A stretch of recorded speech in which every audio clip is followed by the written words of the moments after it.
Also, Navone versus Tienza about to start as well.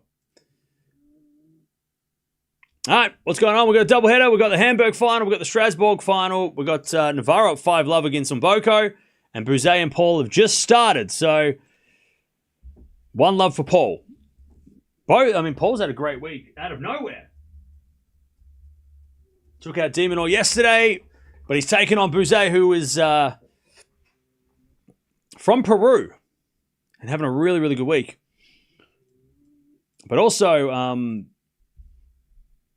is playing Rublev in the first round of Roland Garros. So let's get a look of how this kid looks, because he might upset Rublev in that first round. But we'll keep an eye on this match and we'll see what's up. Anyway, set point for Navarro. But yeah, Buse, 22-year-old from Peru. So not a young player, not next gen, but still saw that Alcaraz generation. And Tommy Paul has come to life this week. All right, Mboko trying to avoid a bagel. I mean, what the hell? Navarro's gone crazy. 30-40, serve in the front of Navarro. Return goes in the front of Mboko. Navarro, forehand off the tape, goes cross court, slicing the net from Mboko, and there's the first set. Navarro, 6-love. Mind you, there was one game in the middle of that set at 3-love that went forever, but that was 10 minutes ago, and now she's up. Now she wins the first set. All right, Navarro takes the first, 6-love. Crazy. All right, 40-love Buse. By the way, chat, is Tommy Paul... He's got to be in the top 3 of, like, coolest players, right? Like, players you feel like you could have a beer with. Like, he's got to be up there as, like, one of the... Like, if you want... Like, you were going out to, like, a sports bar, Tommy Paul's invited. He might be, like, the first person you call to ask. All right, 7 winners, 20 errors from Mboko. 6 winners, 3 errors from Navarro. Very clean hitting. And 3 breaks of serve as well, out of 10 break points. And most of those were in that middle game. Yeah, love to go fishing with TP. Oh, yeah. Yeah, it just seems like such a down-to-earth dude. 40-15. As the return goes in the forehand of Buse. Backhand now from Paul as Buse backhand into the forehand of Paul. And then Buse goes again to the forehand of Paul. Paul hits it long. Buse holds 1-1. Paul seems like a chill guy. Yeah.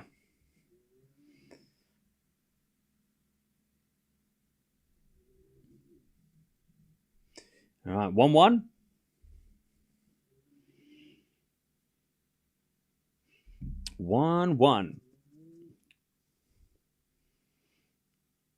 Bracket Game says that Rublev is playing Vicente. What, he's playing his old coach? That's funny. All right, 1-0. Navarro's got the first set, 6-love. All right, 1-1 is a fault from Paul. Second serve.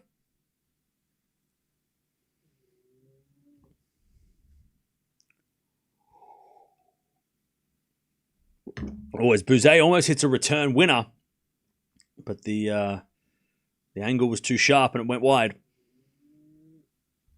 All right, on Mboko. Look, she wins that game at the 3-love game that went for 20 minutes. If she wins that, it's a much more competitive set, I think. But that was the big difference. That game made the difference. The double break, and then Navarro just kept going.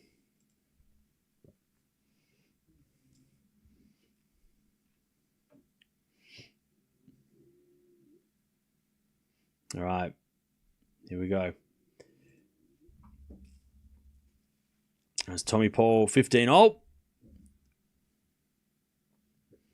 What happened to Demon yesterday? He collapsed against Paul? Yeah, I don't know what happened. Love watching Buse break out in Rio, I think it was. Yeah, he had a breakout at the start of the year, didn't he? In South America. As the backhand return goes in the backhand of Paul, Buse with a slice. Into the forehand of Paul as Buse backhand again. To that Paul forehand. Buse backhand again as he hits it in the net, and it's 30-15 Paul.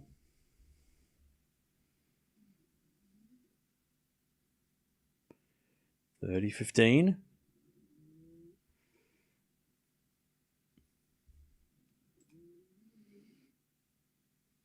Paul always pushes Alcaraz, doesn't he? Well, he does. He is competitive against Carlos for sure. He's lost a lot. I mean, the head-to-head says he's not. He hasn't beaten Alcaraz that much, but every time they play, you definitely feel like Paul rates himself against Alcaraz for sure. Yeah, Rob, you just got to look at the draw. I don't do the draws. I don't know the guys or the people at Draw Challenge. So yeah, you're just gonna have to sometimes there are errors. You're just gonna look at the draw and make your decisions that way. So if you pick Buse over Rublev and it's not his name, it'll still count as picking against Rublev. So you just got to just deal with it, or email them and try and get them to change it. But at this point, I don't have anything to do with it, so I can't help you. Backhand to backhand rally. First point of the second is Navarro goes in the backhand of Mboko. Navarro backhand in the net, and it's love 15. As Paul hits a great serve, and it's 40-30. 40-30. Paul to take the first game of... So the lead again in this final. By the way, chat room is at 200 likes. So don't forget to like the video if you haven't already. Subscribe too. We're trying to get to 100,000 plus 200,000, which is 300,000. Don't know why I said that, but that way, but I did. 300,000 by the end of the year. That's the goal. All right, Deuce. And at this rate, we might be getting there by the end of Wimbledon. So fingers crossed, we might even get there way before I expected. And then we'll open that box of cards. Right there. That box of cards. Which has got 5 autographed cards in it of some of the best players you'll ever see. Nadal, Alcaraz, maybe Djokovic. I think he might be in there too. Possibly. Obviously not a guarantee. As that goes in the net by Buse on the drop shot, and it's advantage Paul. As with a 4-4 rally now, love 30 here as Navarro backing on the stretch. Mboko back up the line. Navarro gets it with a forehand. And then Mboko puts it away. And she's got break points. Love 40. Pardon me, love 40. Love 40.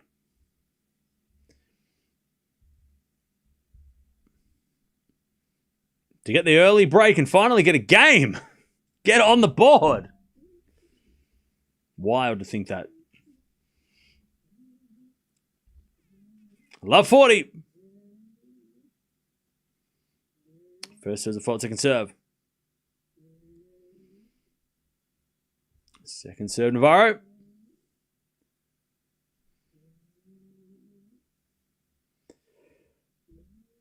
As we get a backhand up the line to the forehand of Navarro. Forehand from Mboko to the forehand of Navarro is Mboko backhand. Into the forehand of Navarro. Navarro on the net. There's the break. First game that she wins in the match is a break in the first game of the second. All right. One love Mboko on the board.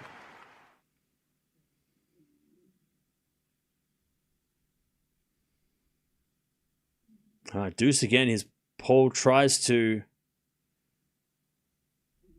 take the lead back. All right, Mboko. By the way, Mboko might have lost the first at 6 love, but you will be silly to think that she is not going to try and fight back here. To think that she is not going to put in some effort to come back. That first set, by the way, was 39 minutes for a 6 love. That was not an easy set. One love on Mboko. Let's see if she can hold. All right, TP's trying to get the lead again. But he's down a break point advantage. Buse. As Paul serves the back of Buse. Slice goes in. Paul forehand. Buse with a pass. That's a winner. And the Peruvian, that's the term, right? If you're from Peru, you're a Peruvian. He's got the break. 2-1, Buse. All right, and Mboko has not lost a point in the second set, 5 in a row.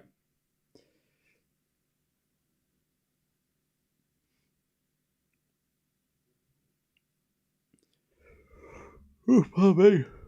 All right. That is the correct term. Good. That is double checking. All right, forehand from Navarro on the stretch. Boko backhand into the net. And it's 15. I'll tell you this. The Buse fans, I'm loving this South American resurgence in tennis, right? We've got Fonseca with the Brazilians. We've got Peru getting involved. Obviously, Argentina's been around for a while. They've had multiple players, but they've got some guns, right? Chile's got some players. Like, it's awesome that we're getting all these South American players come through because they bring a different crowd. Some people might not like those people, that crowd. But, they're a little crazy, they're a little loud. I love it. More South American crowds, please. Because we don't get to go down there and watch a big 1,000 event in Rio or anything. So we need the big tournaments to have the French Open crowds need to have all the South Americans involved. Because we can't go down there and watch them play. Unfortunately, they don't have big enough tournaments for the big guns to go down there. So we got to bring the crowds to the big guns, right? I love that. 15:30 here as Navarro tries to break straight back. And yeah, there's a bunch of Peruvians with the football jerseys in the crowd. So another South American country getting represented in the tennis arena. 15:40. Break points for Navarro to get back on serve straight away. And Boko serves in the forehand of Navarro. Backing on Boko. That's a winner. 30-40. One saved. Yeah, Chile's got a couple of guys coming through. Kalinina retired. That's a shame. So Marchenko wins. Marchenko's another young player to keep an eye on. She's part of that like Jovic, Eala, Boko, Andreeva kind of generation, right? I think she's only 20. So yeah, good for Marchenko. If I'm thinking of the same person that we watched a couple of months ago. Pretty sure she is. Wait, hang on. Let me double check.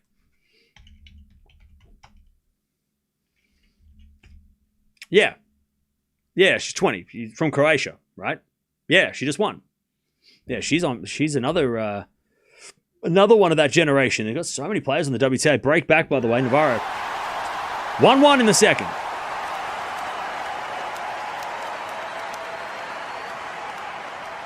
All right, love 15 here as Paul hits it in the net on the return. 15-0. Nothing against passionate South American fans, but the passion can turn quickly into rudeness. Yeah, but if you're playing somebody from South America and you know they're going to have a crowd, you have to block. I feel like you got to figure that out on your own. The second you start complaining about that crowd as an opponent, the more they're going to yell. You're giving them what they want. You're encouraging them to, because you're giving see, that's the thing, right? Now sometimes it works, like Medvedev, right? He got the last laugh, but if you start complaining to the umpire, it happens with the French crowds. It's not even just a South American crowd. Like the French crowds have the same thing. We watch French players. We're going to watch Zverev play tomorrow against a Frenchman. We're going to watch Djokovic play a Frenchman. The second that anybody complains about the French crowd while they're playing a Frenchman is going to get booed. They're going to get heckled. It happens in France. So it's not even, it happens in other European cities too. It happened a little bit with Hadar in Madrid when he was playing players, that he was getting that passion but also, double faults were being cheered. That's to be expected. That's what the home ground advantage is for. Or at least that's what happens when you have a passionate fan base. But if you're playing someone like that, you should try and figure out how to beat that instead of complaining to the umpires. Because the umpire is going to tell them to be quiet, but you're not going to, doesn't mean they're going to be nice to you. No point in trying to get them to be quiet. You just got to deal with it internally. It's part of the mental hurdle of tennis, right? Anyway, slicing out by Boko, 40-15. You can't ban the crowd. You can't punish the crowd. We're going to fine the crowd for cheering. What are you going to do, right? It's on the players to have to, they can tell the umpire to help, and the umpire will try and help, but at the end of the day, it comes down to the players to try and mentally figure out how to not let that affect their play. And Medvedev did a hell of a job when he played Fonseca, and the crowd were getting crazy. And that's how you deal with it. You deal with it by winning. And then on the other side of things, like Eala at the US Open last year when she played Towson, and Towson just let it affect her and she lost. That's the other side of it, right? When you let it affect you and then you lose the match because of it, or partly because of it. So but I love that. You guys know I love a hostile crowd. Forehand to forehand rally. I love that energy. There's a bit of slice now from Mboko into the forehand of Navarro. Forehand from Mboko. And Navarro forehand up the line to the backhand of Mboko. Navarro backhand again to the backhand of Mboko as Navarro wins the game 2-1. She takes the lead back. All right, Paul, by the way, has got a breakback point. The reason why I like it's not because I love drama. It's because I like to see how players who have to deal with that react. Like, I love that. I love to see... It's not so much like I love to see the crowd being disrespectful or whatever you want to say. It's that I love to see how the person who's getting that treatment and who is having to go through that, how they react. And see how they deal with it. Like that, I like watching that. It's fun. It's fun to see a player overcome that and then give a great reaction. Like, remember when Fritz went like this at the French Open a couple of years ago? That was amazing. One of the greatest Fritz moments of all time. When he went like that to the French crowd and then he told Rinderk Nish, have a good flight. Like, that was a classic, right? That doesn't happen if the crowd's not hostile, right? And I love that Fritz had that last laugh. Just like I love when Medvedev did that, one of the moments of the year. When he went like that to the crowd after beating Fonseca. I love that. Like, those don't happen if the crowd's all nice. If everyone's having fun and everyone's really nice and friendly, we don't get those moments. Is it a backhand rally? Slice from Paul. He's trying to get the break back here. Is it a backhand down to the forehand of Paul? Forehand now from Buse as Paul with the forehand inside out. That's a great shot. Slice goes in from Buse, but Paul's all over the net with a volley. And he gets to advantage again. TP. But look, I know I definitely know that I'm in the minority in this, and I know most people are like, that's not tennis, that's go watch UFC. And I do watch that. Go watch other sports. I do watch other sports. I know that it's not a tennis thing, but I like that in other sports. So that's why I'm like, oh, well, I love it when you've got this intense environment. Like, I love it when they go to in UFC go to Rio, and then someone's fighting a Brazilian, and they're getting they're just gonna have to go through it. It's just it's crazy. I think it's interesting. Nice volley from Buse back to deuce. But again, I know that I'm most people hate it. I'm by myself. I get it. It's not everybody likes that. Most people don't like that. It's not tennis, but I like it. Obviously up to a point, right? Yelling abuse, right? Yelling abuse, anything that involves anything stupid like throwing things at people or whatever, don't like that at all. But when it comes to just cheering double faults, I think it's kind of just it's harmless fun. I don't think it hurts. It just hurts people's feelings, right? It's not it's not yelling abuse. It's just laughing at somebody's misfortune. But it's not, I don't see that as that's where I draw the line. Anything more than that, yelling abuse at players, I don't know. Those people need to get kicked out and never come back. But cheering double faults is just I don't know. It's definitely disrespectful, but it's also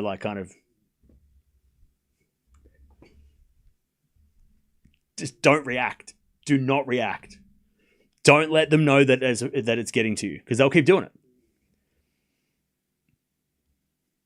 Anyways, advantage Buse. As a backhand return goes into the backhand of Buse. Backhand a forehand from Paul.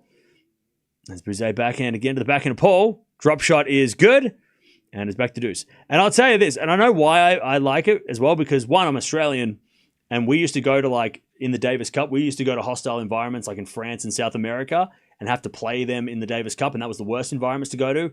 And Leighton Hewitt, my favorite player of all time, loved that shit, so I'm hey, I'm for it, right?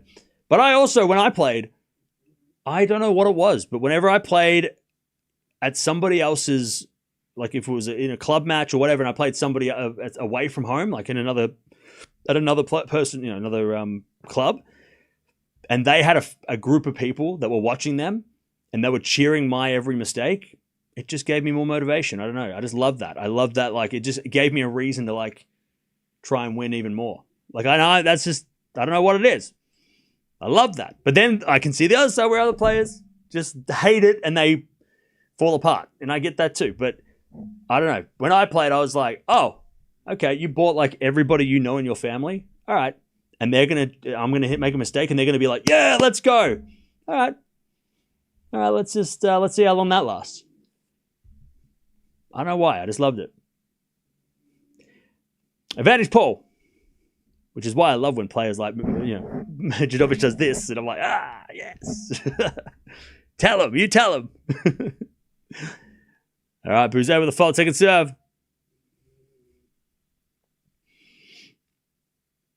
Paul trying to get back on serve. Yeah, Nole thrives. I love it when Nole gets that hostile crowd and he's just like, all right, bring it on. 4-4 rally. As that goes up the line of the backhand of Buse. Backhand now from Paul.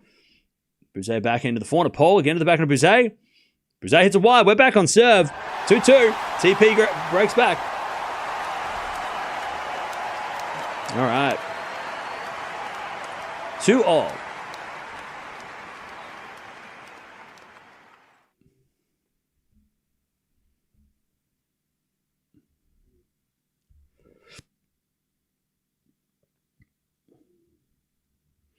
All right, back on serve.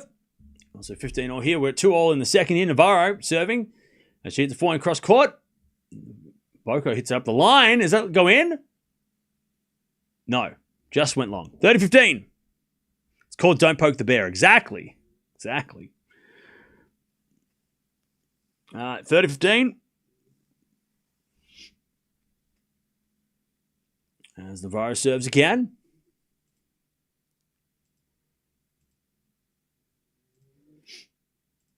30-15. Navarro serves. Into the backhand of Boko, but it's a fault. Second serve.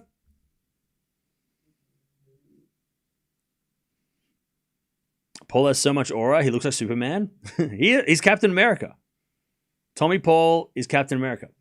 As a backhand lob from Mboko. Navarro with a smash. Mboko gets it back. It goes long, though, and it's 40-15.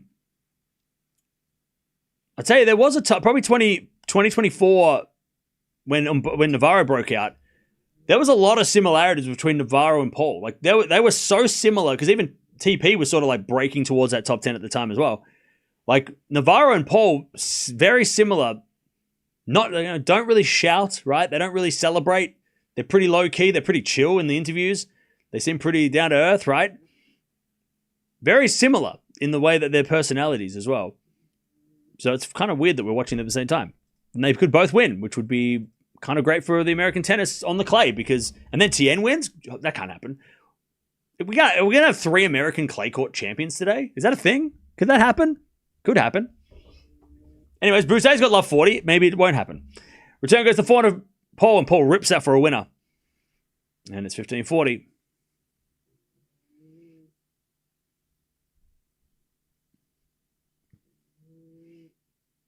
All right, 15-40. Love that quiet energy. Oh, yeah. Yeah, they just got that quiet confidence. Like, they don't need to scream and shout. They'll use their game to shout. All right, first there's a fault, second serve. Buse with a break point. Yeah, Kyrgios is coming back on the grass.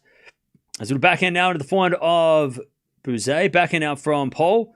Into the back of Buse at the line. Paul with a slice. Goes wide. Buse breaks again. 3-2. I'll tell you what, it would be kind of fun, and I don't know if this is going to happen. We'll see.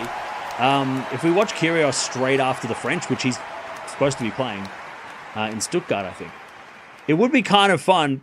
Full circle. By the way, Buse's got trainer out here. I'm not sure what it's about.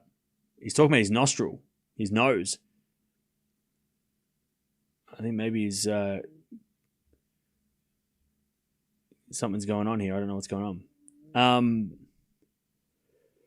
But it would be like a full circle moment with the channel if we watched Kyrgios and we got to 300k on that stream. That'd be kind of fun. I don't think it's going to happen, but we might, because that was the first match we ever watched back in 2018 was a Kyrgios match, and then 300k at Kyrgios. Maybe that's what we'll do after the French. We'll watch Nick Kyrgios, and that will be the party. The 300k party stream would be the Kyrgios stream. Because whenever we watch Kyrgios, it's always eventful. 3-2 Navarro. Buse's got the trainer out. I'm not sure.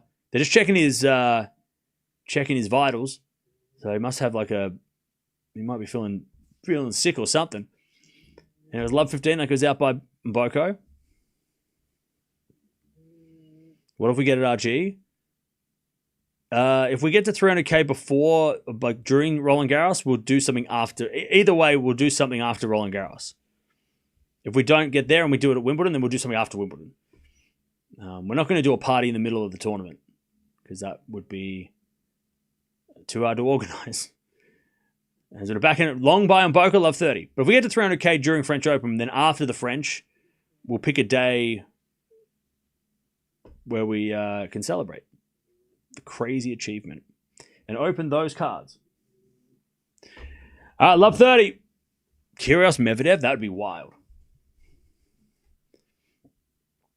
Love 30. Navarro looking for that break.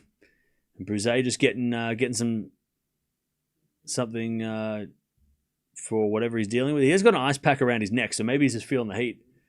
Boca double fault. Love 40. Navarro is dominating.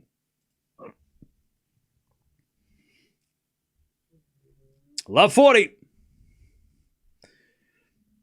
Yeah, Kyrgios Medvedev would be something fun. That would be fun. I'm not sure how hot it is in Hamburg, but maybe it's more just playing so much tennis might be the for Buse this week. Remember he played qualies as well. When Boca hits a tape and it's a drop shot winner and it's 15-40. He did play qualies as well, remember? So maybe there's a bit of that as well. Hey, shout out to everyone from Peru in the house. What's up? I love that South American tennis is back through so many different countries too, not just Brazil, not just Argentina. It's great. So many players from South America are starting to thrive on the men's side. Backhand rally, drop shot from Mboko is too good. All right, that's 2 saved, 30-40. All right, 30-40, still break point. Can Djokovic win the French? He can. Down the bottom half of the draw, avoid Sinner to the end, so he can. But it's whether or not he will be able to win matches. There's a lot of tough matches in front of him, so if he can play himself into some form, like if he can win the first couple of matches in relative ease, then maybe he could play himself into form. But that goes out by Mboko. 4-2. Navarro with a set and a break in this final. She's kind of cruising now. I mean, this is pretty. It hasn't been as easy as the scoreboard, but yeah. Pop the champagne for 300k party. Yeah, if we hit 300k during the next few tournaments, we'll have like a celebration during the match, but we won't. The party when we open that will be a separate thing.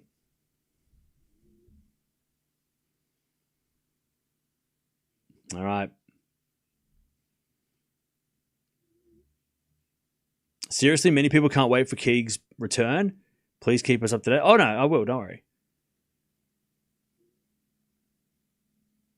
I'll tell you, though, I mean, if Kyrgios comes back and that wrist he can play, like, because it's been the wrist that's been the problem, right?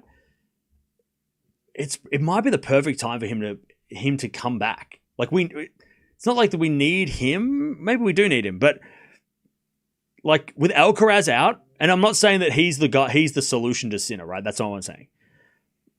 But with Alcaraz gone temporarily, hopefully, Kyrgios coming back and having a run and putting on a show and bringing that Kyrgios game might just be what we need.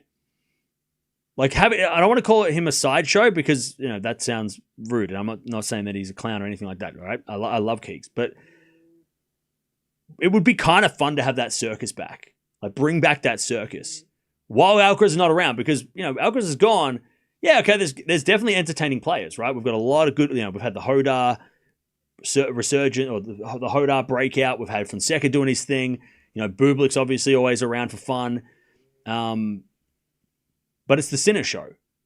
But to have Kyrgios in the mix, and also, we know that him and Sinner have, well, I feel like it's more one way, but him and Sinner don't get along. It would be kind of fun to have him back on the grass and them talking about Sinner's, because the first question he's going to get asked is, what do you think about Sinner's dominance of the tour? Someone's going to ask that, and he's going to respond as bluntly and honestly as he does, right? So I'm more keen for that first press conference, because they're going to have a lot of guts to do it, but someone's going to go, hey, Nick Kyrgios, what do you think of Sinner's dominance of the tour right now? And then he's just going to look at them and go, are you serious? You asked me that question? I haven't played for 6 months, or I haven't played for the best part of a year, and I just won my first match in forever, and you asked me about Sinner? He's going to rip it, but I'm for it. I want to see what happens. Keegs is not going to take that kind of, he's going to be like, bro, you're talking about who? I just think it's going to be so fun to have him back, and hopefully he's healthy enough to play. Plus, yeah, the crowds, all that, we kind of need that, to have that extra, extra bit of fun going on the men's side, almost like a it's not a side story, but just another, the storyline's been Sinner wins everything, and there hasn't been much else going on. It's been Sinner dominating, and then a couple of young players, having a run. But having Kyrgios back would kind of be really, it would be just very interesting. He'd make things very interesting, and we kind of need that with Alcaraz gone.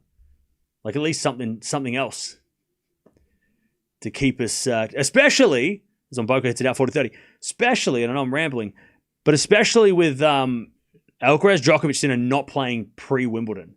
So we're going to have 3 weeks of no big 3 guys, right? Zverev's going to play 1 week and a couple other guys, but to have Kyrgios back in that mix will just make the pre-Wimbledon tournaments that little bit more interesting. And if he's healthy and able to play his game, it'd be really fun. Imagine he won one of those. Pre-tournaments too. That'd be crazy. That's asking a lot. Double fault Navarro back to deuce. Navarro in control here. By the way, TP is back on serve. 40-15 here at 3-0. Yeah, it'd be fun to see him come back in. It'd be fun to see him, Kyrgios back. Hopefully back healthy, because he would make a lot of people nervous. You don't want to play Nick Kyrgios on grass. 4-3, Paul. He takes the lead. All right, drop shot from Mboko, and then the forehand down the line on Mboko. A bit of a shank, but it's a winner, so she'll take it. Advantage on Mboko to get back on serve.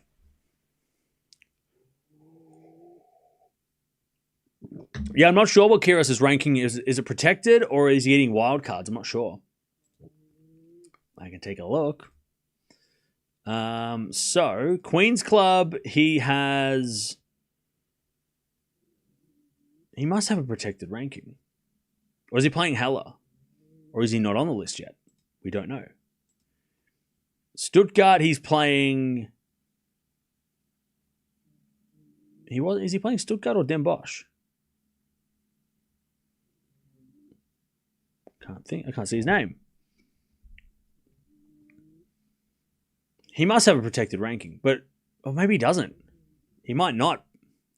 Back to deuce, by the way. Mboko can't break.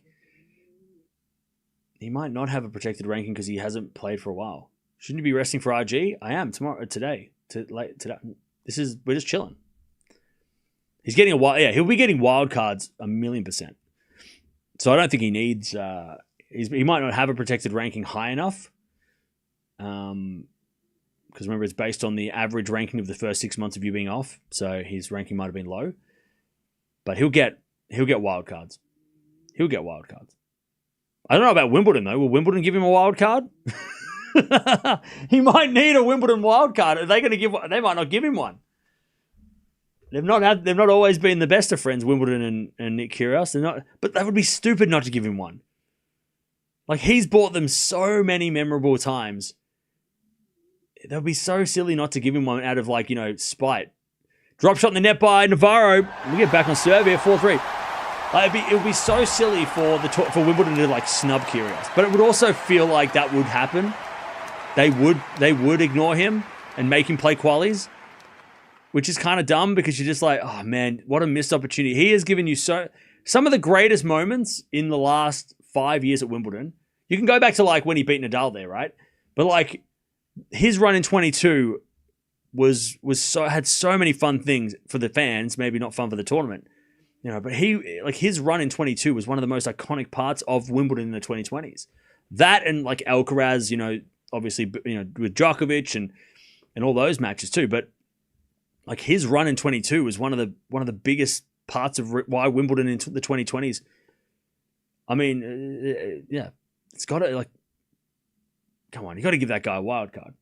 Get Andy Murray on the phone. Murray he can nudge them, right? He can be like, hey, yeah, give my friend a wild card, please. I'm Sir Murray. Come on, Andy, make the call. 30 love. Buse serving. Oh, he's not playing Queens. So he must be playing Hella. Is he playing Hella? He's playing Stuttgart, so maybe he's just playing all the German tournaments. All right, 30 love.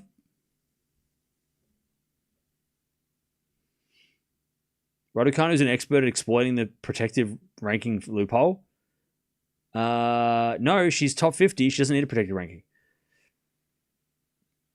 Anyways, lob goes up by Buse. Bounce smash. Paul, he puts it away, 30-15. 30-15. Tim Henman will. Yeah, get Tim Henman to get them to give him a wild card. He needs to be playing. We need Kyrgios at Wimbledon. We need him to play main draw. Don't make him play qualies. Give him a main draw wild card. Come on now. Come on. You got to do it. Got to do it. Come on. Got to give him the main draw. As Buse hits a 4-1 up the line winner. Beautiful shot. 40-15. Will Dimitrov need a wild card? Yes, he probably will. All right, return goes in the forehand of Mboko. Drop shot's good. Navarro can't get it. 15-0. Yeah, I know Brits only get wild cards at Wimbledon, but come on. Come on.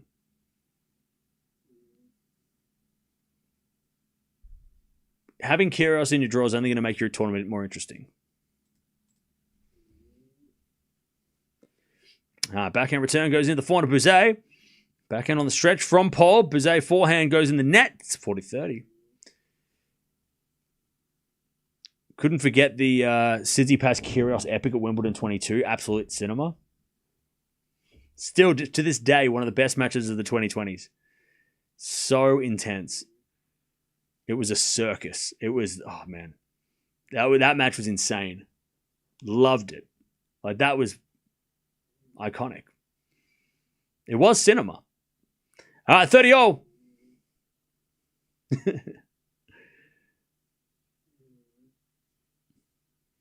All right, 30-0. And Mboko just got back on serve.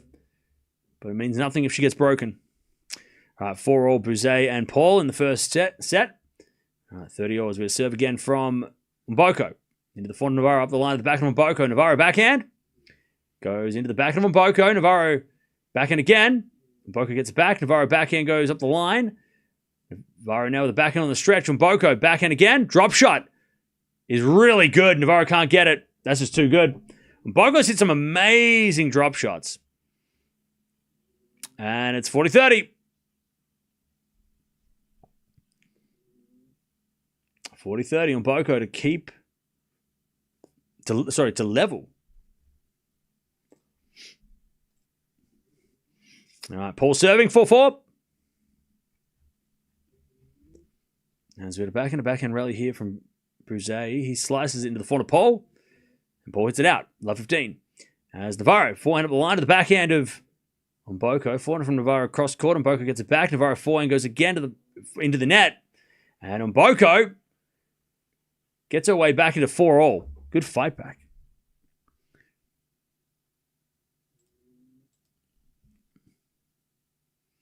All right. 4-4. All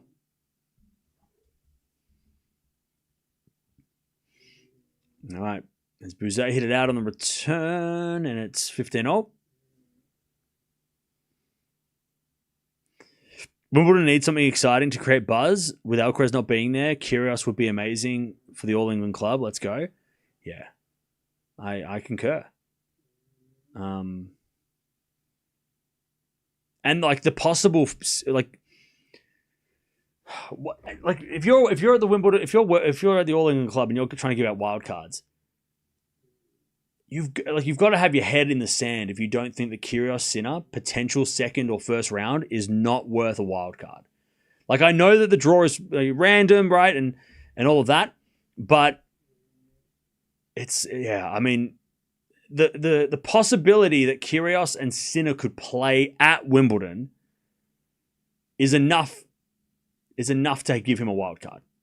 Like, that match would be it's been one of the most anticipated matches for the last few years. Every time Kyrgios plays in a tournament that Sinner's in, everyone's like, ooh, are they going to play? Are they going to play? Are they going to play? Even if they don't end up playing, they're on opposite sides of the draw, they don't play. The possibility that they could play, it would be one of the most it would be in the first week of the tournament, it'd be one of the most highly anticipated matchups of the entire event. And that includes like a final, right? I mean, would you rather see Kyrgios versus Sinner second round, or, I don't know, Zverev versus Sinner final, right? I think the only thing that would top a Sinner versus Kyrgios would be a Djokovic Sinner, or something like that, right? But there's so many matches that you would not put ahead of that match. Like you're putting Kyrgios versus Sinner in a potential second round match as a must watch for the entire tournament, ahead of so many other matchups. Maybe like a Fritz versus Sinner. I don't know. That could be up there, but I don't know. Anyways, 30-15. That goes out by Mboko. Paul, by the way, 40-30.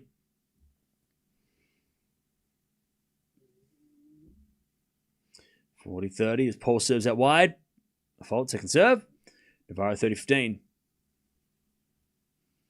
Maybe like a Draper versus Sinner might be on that level if they were to play. Kyrgios will play qualies. No! Give him a wild card, damn it.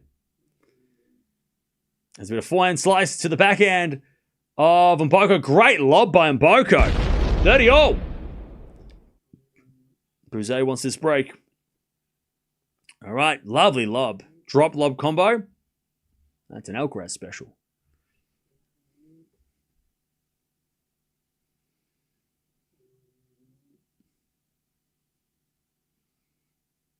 All right.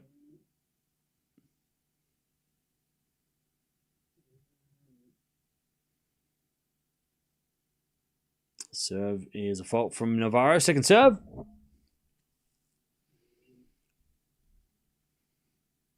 Buse already bigger than Fonseca. Yeah, every young player. People just want every young player to be better than Fonseca, but he is the benchmark, which is great to see. I love that as a fan. As it a 4-4 rally. Up the line from Navarro to the backhand of Mboko. 4-0 from Navarro. Again, the backhand of Mboko. As Navarro backhand again into the backhand of Mboko. Navarro backing up the line is long, and it's 30-40. Mboko with a chance to break here and extend this match. We have seen over the last couple of matches that Mboko is not a quitter. And she's been down. Remember, she was down like 5-2 in the first set yesterday. Came back to win, saved set points. Like, she is not a quitter. All right, 30-40. Advantage Paul, by the way. And he holds 5-4 Paul. 30-40. Navarro serves. Into the forehand from Mboko. Backhand from Navarro. Into the backhand of Mboko is Navarro with a forehand cross court. That's a great shot. And it's deuce. I'm still puzzled why Cam picked Eala over Jovic. Yeah, but that's because you're a Jovic fan. So, like, and also I explained it in the video. Go watch the video. I literally explained it.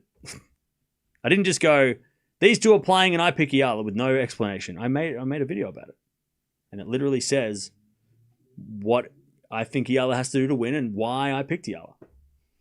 Just watch the video. You'll hear, my reasoning is in the video. But you're a Jovic fan, so I wouldn't expect you to be like stoked with my prediction, even if she played Sabalenka. Back in a backhand rally, that goes out by Mboko, and it's advantage Navarro. Advantage Navarro to get the lead.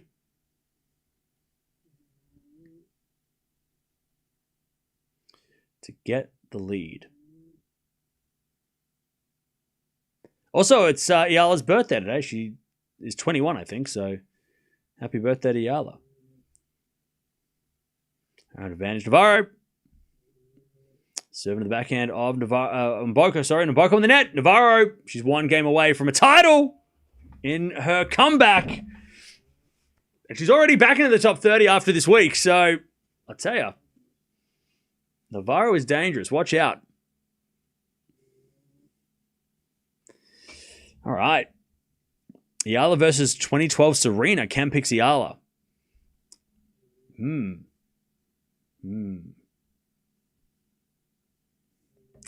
Yeah, you know me so well. Am I right? Really? Is it that obvious? Oh, that I would pick against my favorite player in her best season? Oh, yes. Of course I picked against Serena. Navarro's birthday was 5 days ago. Hey, that'd be awesome if she won the title then. All right. Buse serving to take... to level this first set, but it's love 15.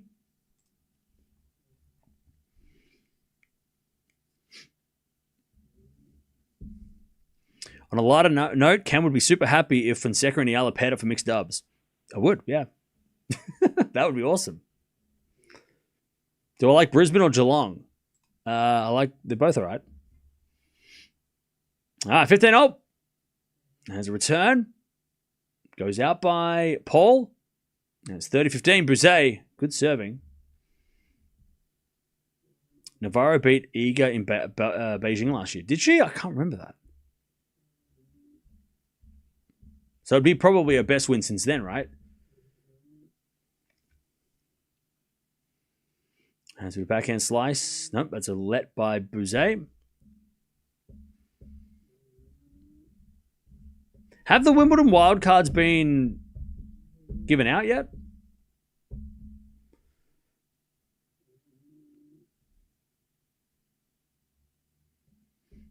All right, 5-4 Navarro, one game away. Can Mboko hold? As we're backhand now to the fort of Mboko. Backhand from Navarro, but Mboko overhits it. Love 15. Buse forehand again to the backhand of Paul.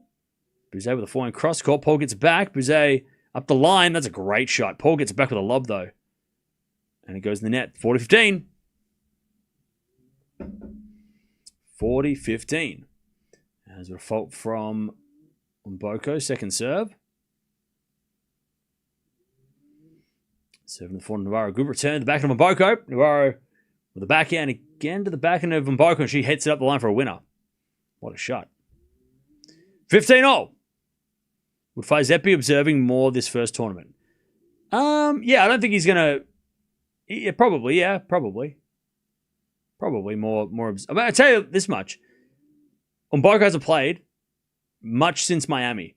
She's played one tournament since Miami before this one. And then she works with Fizet and they get to the final. That's a pretty good start to a coaching relationship. Like, that's a good partnership. Like, your first tournament together, you make the final.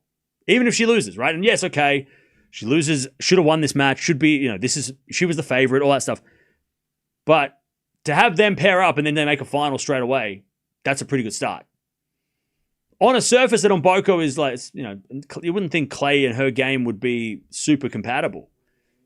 And not having played for months. She played one match in Madrid, that's it. Since Miami. It's been like two, because she got her wisdom teeth out. She got sick in Rome. So to have to make a final in their first tournament together is decent. All right, 30-0. The wildcards announced on the 17th of June. Okay. 5-all, Buse holds. Paul's going to serve.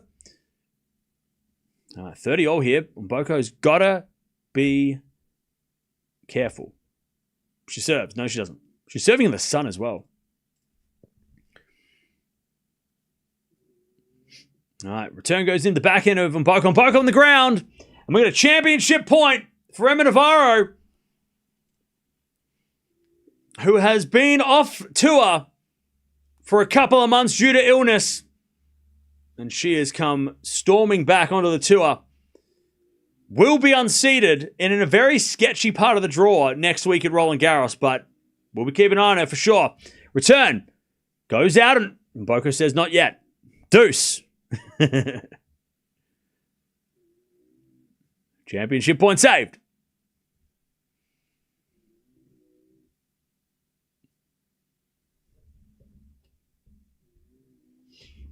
All right. Championship point saved. As Mboko forehand up the line, Navarro's going to get there with a slice. Mboko backhand again to the backhand of Navarro. Mboko forehand drop shot is very nice. She's hit some great drop shots on Mboko in this match. Advantage on Mboko to keep this match alive. All right, 30 love Paul.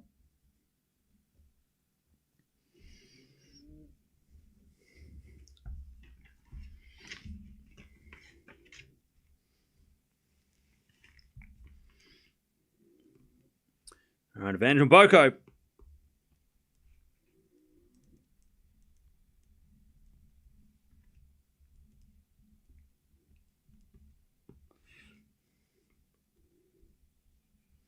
All right, Mboko holds.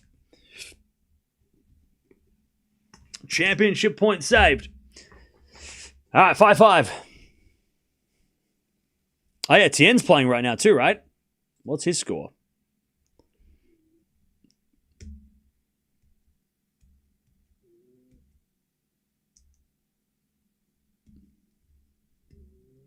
All right, 30-15 Paul.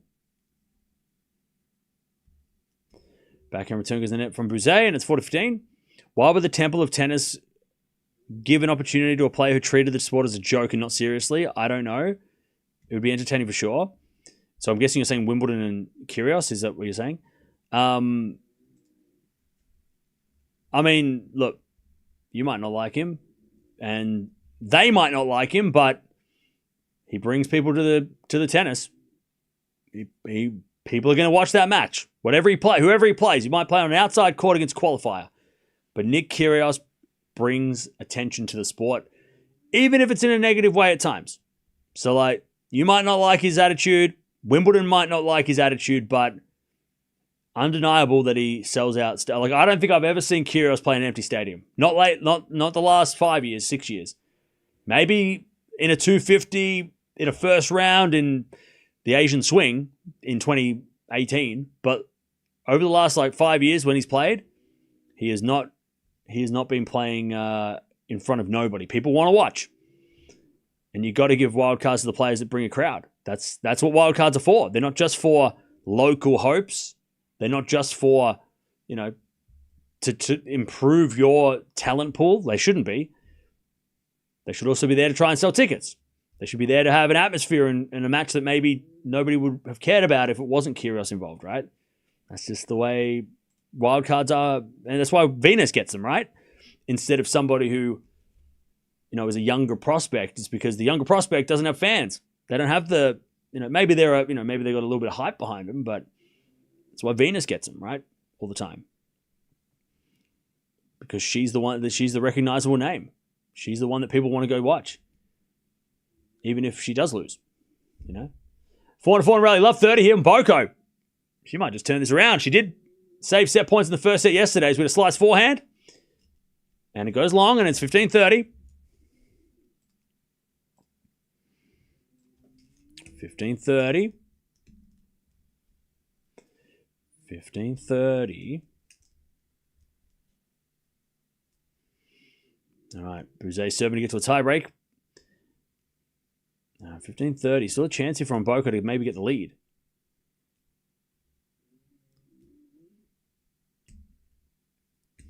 As Navarro serves a fault. Second serve.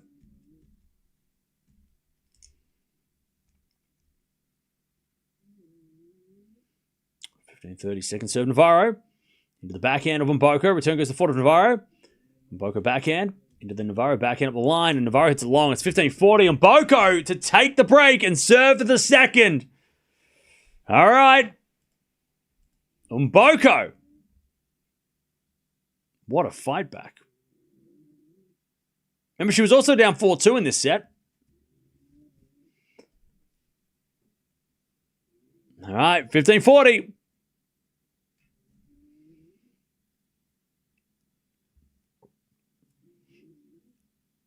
As the return goes into the forehand of Navarro, up the line of the backhand of Mboko. Navarro saves one. Ball goes long, 30-40.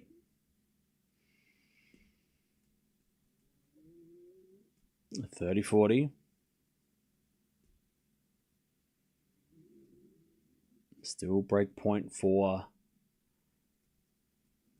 Mboko. Navarro serves. That's a fault. Second serve.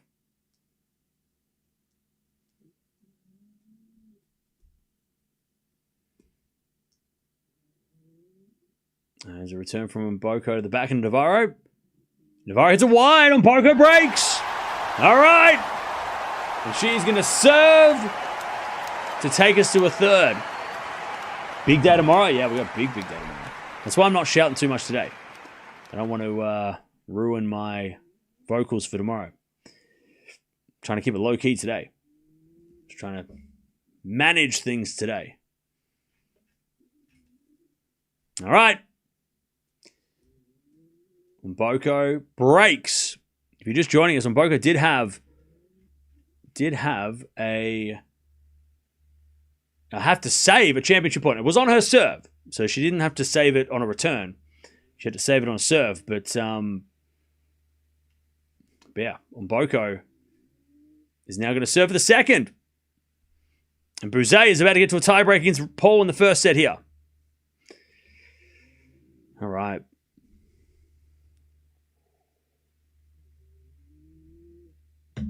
Yeah, tomorrow we got a pretty big day tomorrow. Yeah, Alcaraz withdrew from Wimbledon. Yep, we talked about that a couple of days ago. All right, 6-all. Tiebreak. 1 hour played in this Buse-Paul first set as well. Who's taking the first set in Hamburg? Chat, let me know. Let me know.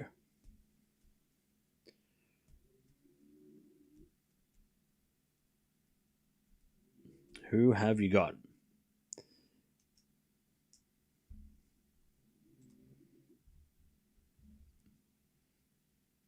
All right, and Mboko's going to serve for the second set as well to take us to the distance.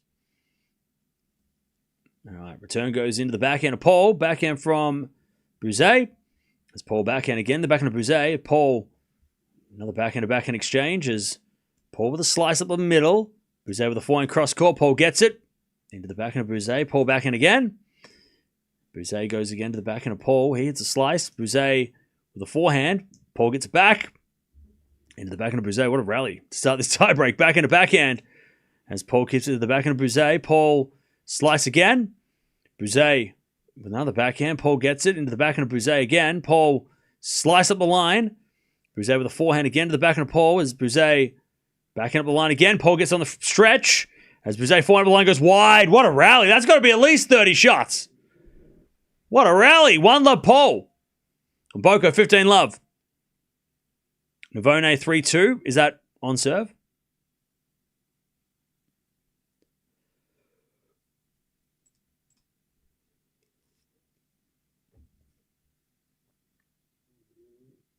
All right. As Mboko gets the 30 love. 31-shot rally for the first point of the tiebreak. Yeah, Mboko had match point. So, no, not Mboko. Navarro had match point. Yeah. Navone up a break 3-2, okay?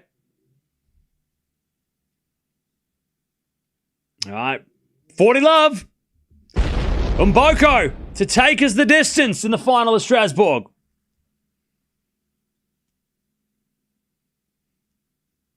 $40 love. First serve's a fault. Second serve.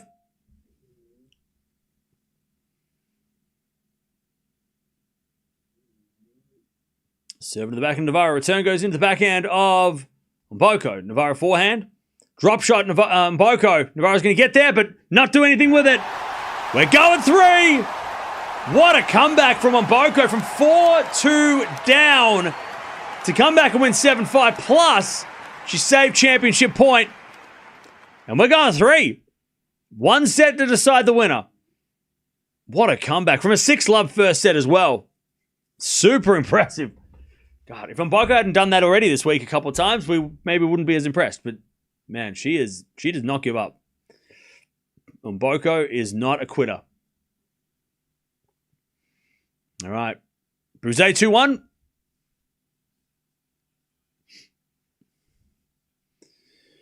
But on serve in this tiebreak. Oh, me. 21 winners, 17 errors from Mboko. Great set. 5 winners, 12 errors from Navarro. So not as good as the first set for her. It wasn't as clean, but I tell you, Mboko played a hell of a lot better. We're going 3, baby. That's it. We're going 3. We're going 3. Buse looks like Sinner's brother. Or baby Sinner confirmed. Aren't they the same age? Anyways, Buse hits a return winner. 3-2. By the way, I love that there's like a whole section of just like people from Peru with the flag, all the out, like they're wearing I'm guessing the football jerseys. I love it. 3-1. Buse gets the break. That's a fault from Paul, second serve. And the return goes to the net by Buse, and it's 3-2. Buse.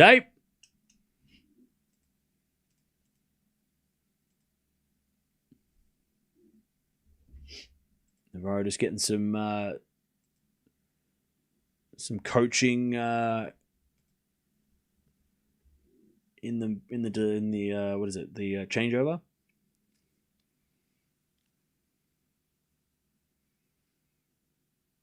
All right, 3-2 Buse. Serve to the forehand of Paul. Return to the forehand of Buse. Paul can't get that one. It's a winner. 4-2. They change ends. Only 5 errors from Emma in that set. Yeah, she only hit 6 in the first set, but the errors were way more in that second for Navarro. She didn't hit that many errors in the first set.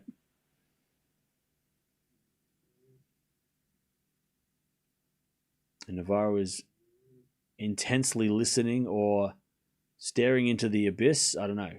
She has that 700-mile stare, right? That she's either listening or she's completely blocking everything out. Anyways, 4-2 Buse. I think she's listening. She's just not responding to the coach. She just kind of just chilling.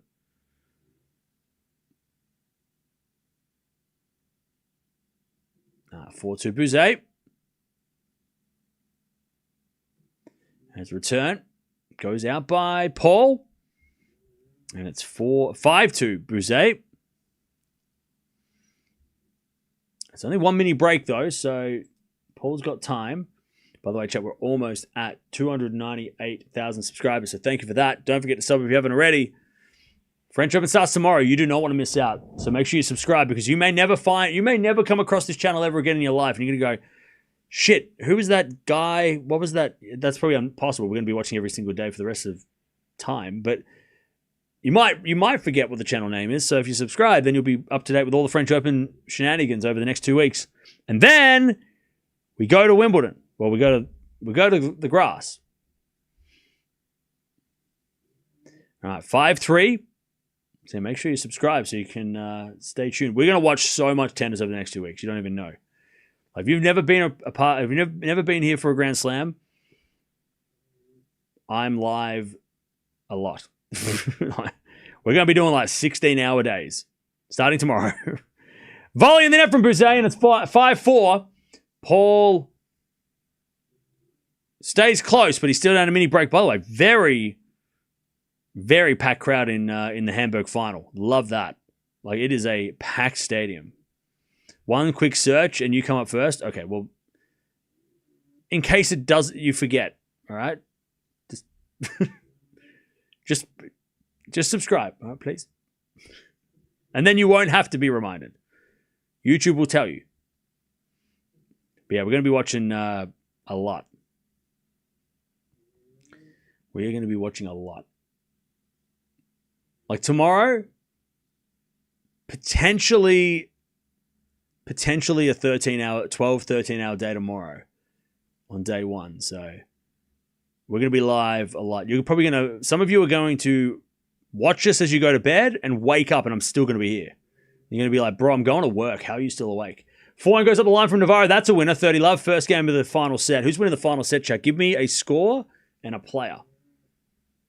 6-4 Buse to take the first here.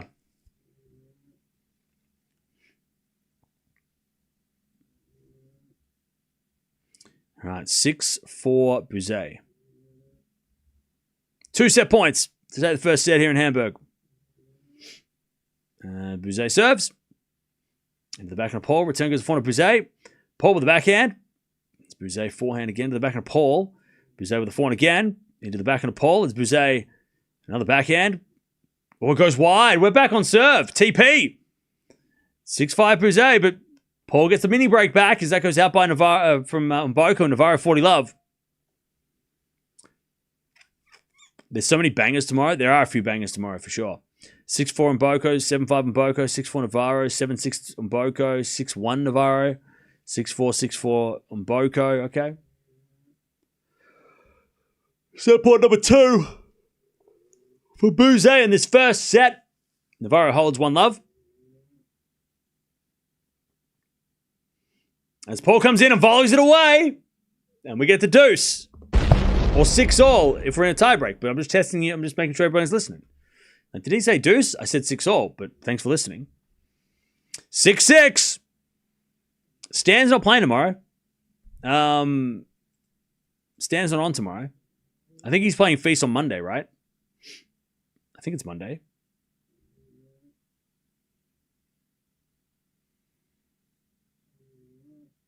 All right. 6-all in this tiebreak. Captain America, that's it.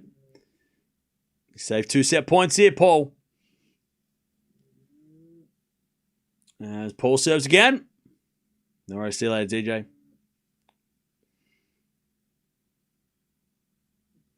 As Paul serves.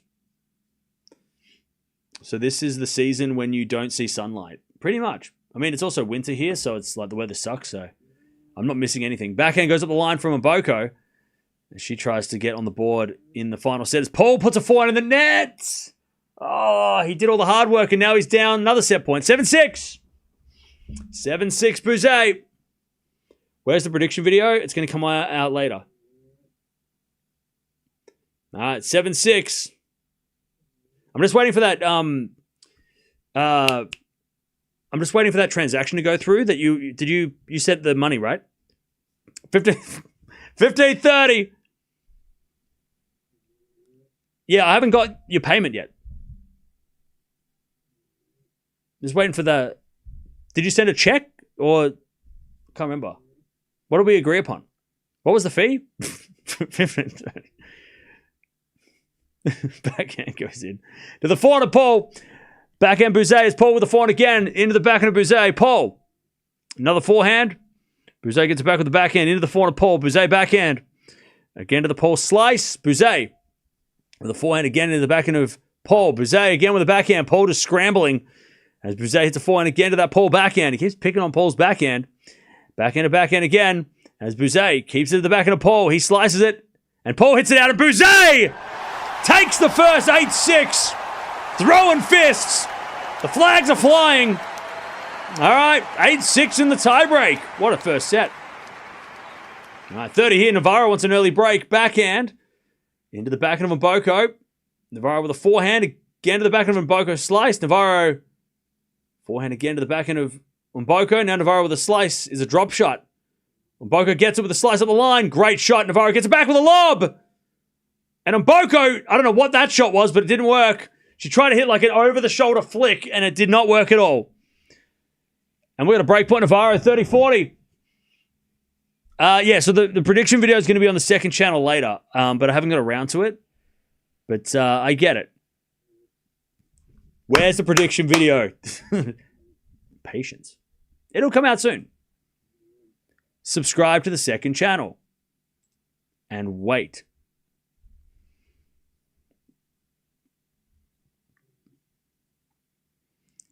Please don't do like the Australian Open format. Please do like the old format. I'm sorry, why are you ordering me around? Thank you for your feedback, but bloody hell, mate. Those videos take way longer. No, we're doing a bracket prediction because people like that. Deuce. Navarro.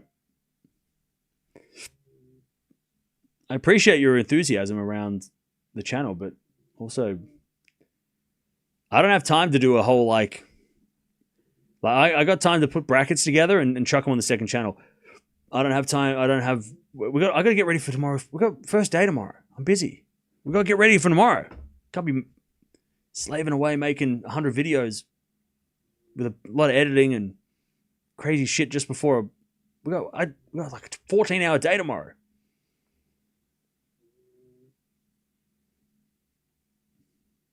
Advantage on poker, by the way. Yeah, we have a second channel. Go subscribe to Tennis Talk Plus. There's a video on there already for from the other day. All right, advantage on Boko. And she holds. One all. Did I get groceries? No, I have to do that tomorrow. I have to go. No, I haven't stocked up on food for the next 2 weeks either, so I got to go do that. You know, like how like animals before hibernation they go and like how they go and like get all the food and they like it's like what's the movie? It's like A Bug's Life. You know, when like they have to like find all the food and like put in a big. That's what I have to do tomorrow at my house. I have to go find food. I have to forage food.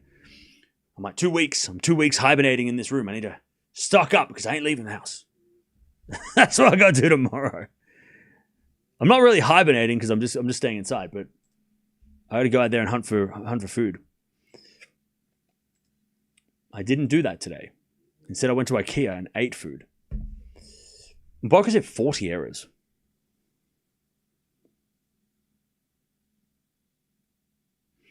All right.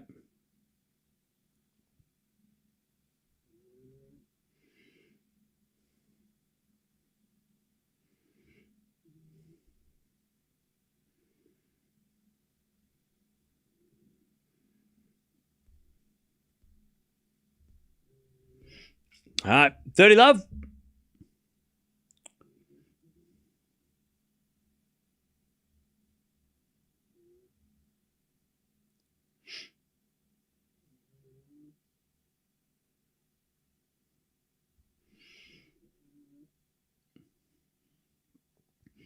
All right, 30 love Navarro.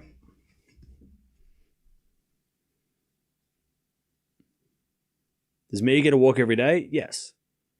That's the only exception that I go outside to walk around the block. Give me a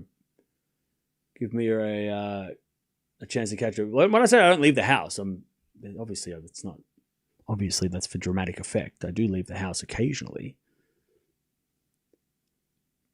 All right, Navarro holds 2-1. 2-1 final set.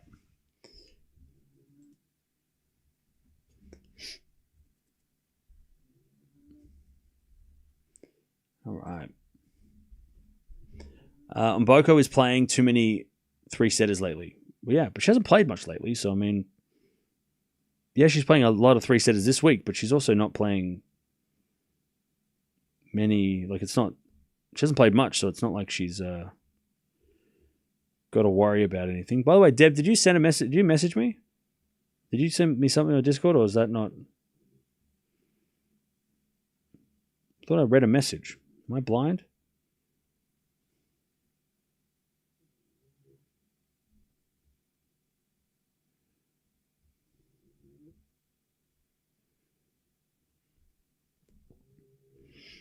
All right, 30-all. Buse, first game of the second. And he does serve to 40-30. What day will all will these players have to play the French? I think they'll play. Some will play Monday. Some will play Tuesday. I think they'll probably mostly play Tuesday if they can push them that back that far. But 40-30 Buse. And Buse serves out wide. The backhand of Paul. Return goes the backhand of Buse. Paul backhand again to the forehand of Buse. Paul backhand again to the backhand of Buse. Paul wins the point. We get the deuce. All right, we get the deuce. But yeah, I think most of these players will be playing Tuesday.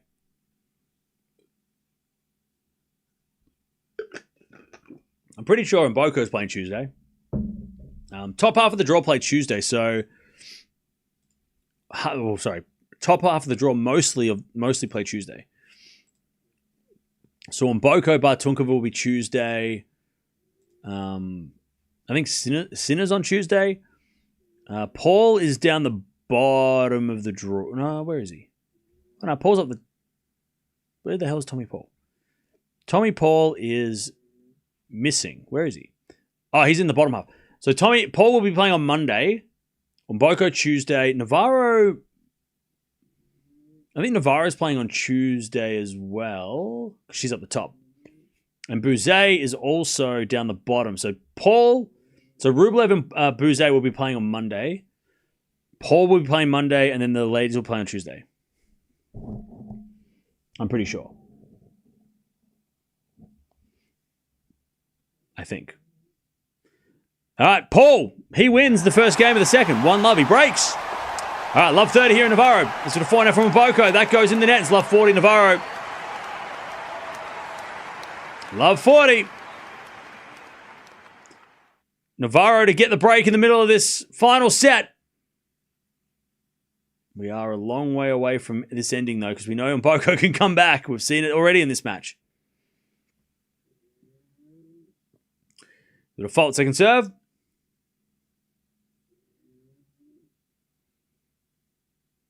Serving to the backhand of Navarro. Return to the backhand of Mboko. Navarro. Backing up the line. Great shot. Mboko gets it back. Navarro comes to the net. Mboko passing shot is a winner. Woo! All right. Oh, you didn't? I got a notification saying you sent a message. Oh. Discord's playing tricks on me. Weird.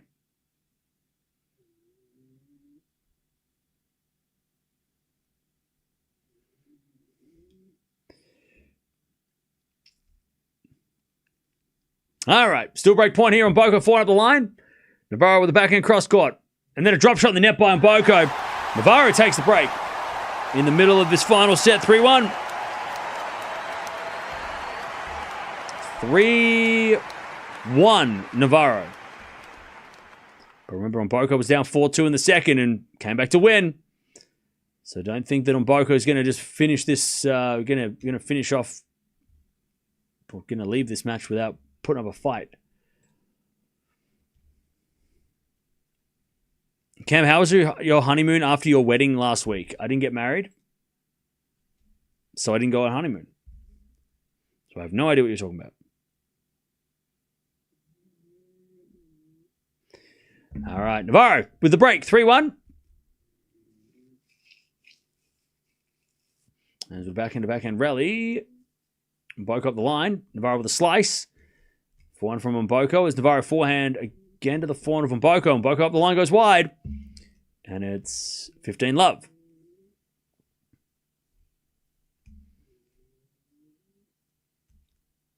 $15-love.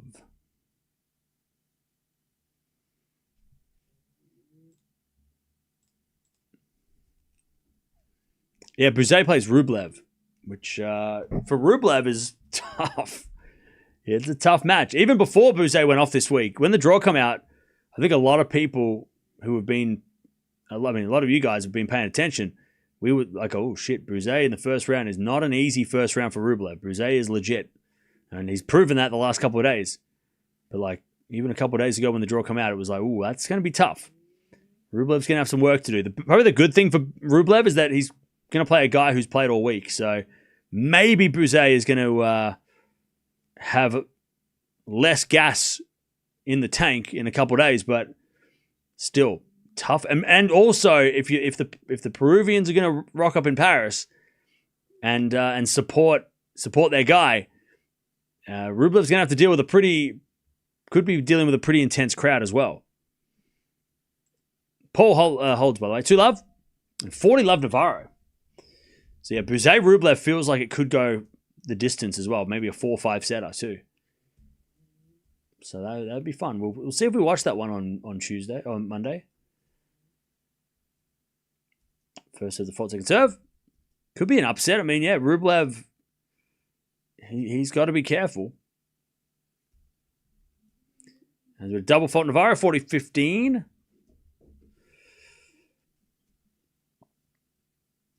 Boko is throwing this match on purpose. Can you please explain how? Why? I would please explain to the crowd, to the class, please. How is she throwing this match on purpose? How? Like, why? I would really like to know what you're thinking. 40-15. As that goes to the net by on Boko, and it's 4-1 Navarro in the final set. But remember, it's only one breaker serve, and Boko has come back from 4-2 deficit.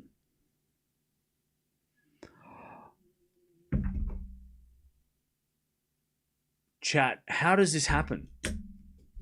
What is happening? Wait, is this real, Dutchy, or is this just a joke? No, it's real. Oh, man. Feast is out. God. He trolled us all along. That sucks. That sucks. The whole time, everyone was like, he's practicing, though. It's all good. It was all good. And then he's like, actually, I can't play. Feast is out. That stinks. That's right. He's not in my fantasy team, but this hurts. So that means Wawrinka's not going to play Feast. He's going to play a lucky loser, which is great for Stan. But it sucks for us because we get robbed of a good match. I wonder who the lucky loser is going to be. Who's on the... man, the men's game is falling apart. ATP Tour is falling apart. Let me see who the lucky loser could be. Anybody that's could make it interesting against Stan? None of the... Actually, you know what? I would love to see Blanche.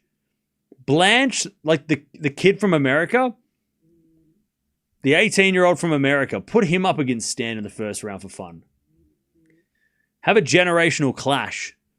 It's not going to be him. It's going to be De Jong because De Jong's the number 1 seed. But I would love to see Blanche get a second chance to play and to play Stan in the first round would be really fun. Do they change the They don't mix up the seeds, do they? Because it's... I don't think they change the seeds, do they? Maybe they do. Oh, the lucky loser's been set already. It's De Jong, yeah. He's number 1 seed. Anyways, 4-1 Navarro in the final set. Oh, man, that sucks. Feast can't catch a break. Man's been playing amazing, and then he hurts himself in one match, and... God. Anyways, Buse trying not to go down a double break. Advantage Buse. Yeah, it is De Jong. Yeah, I thought so. The number, it usually goes by the highest ranked player who lost in the qualies, doesn't it? Yeah, Blanche played Nadal a couple years ago. Like at 16 years old. It was crazy. Anyways, advantage Buse. That sucks. But Stan, I'll tell you, great for Stan. Means that Stan might get a couple wins at Roland Garros because that was a shocking first round for both guys. But, God.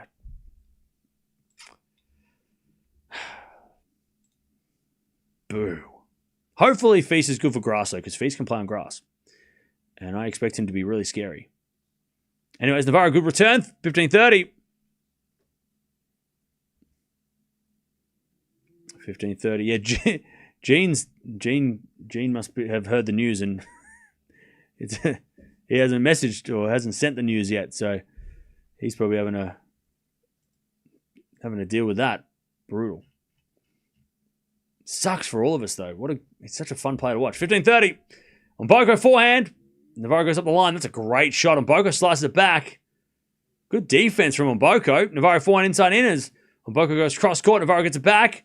Mboko drop shot. Navarro's going to get it, though. And hit it in the net. Great hustle from Mboko. 30-all. 30-all. What was the Feast injury? Does anyone remember? Why did he pull out at 4-love? I can't remember. Was it back? Was it a back issue? I can't recall. Was it a back? I can't remember. Somebody remember? Gene just sent it to me.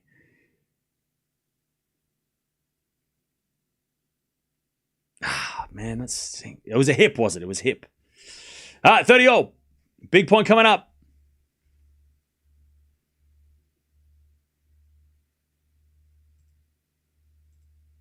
As we get a backhand from Mboko, sliced into the front of Navarro.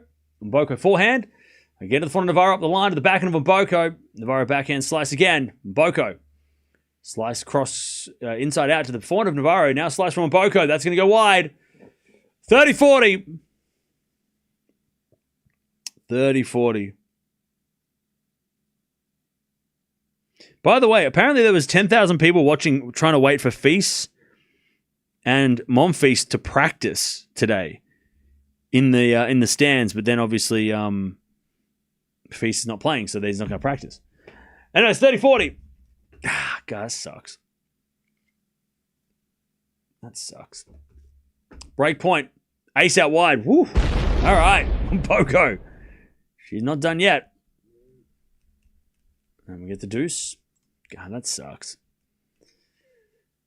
My bracket just went up in flames. Oh, why'd you do... You can change your bracket. You can update your bracket before the matches tomorrow. As Paul gets to another break point here. Advantage Paul to take the double break here in the second set. All right, deuce. Mboko trying to avoid a double break.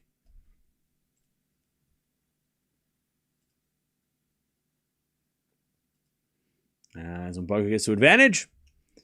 Buse with the fault. Second serve.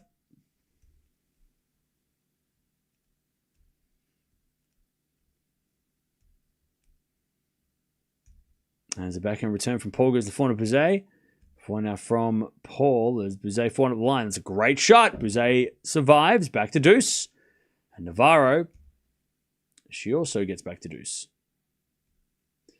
She wants that double break. All right, deuce.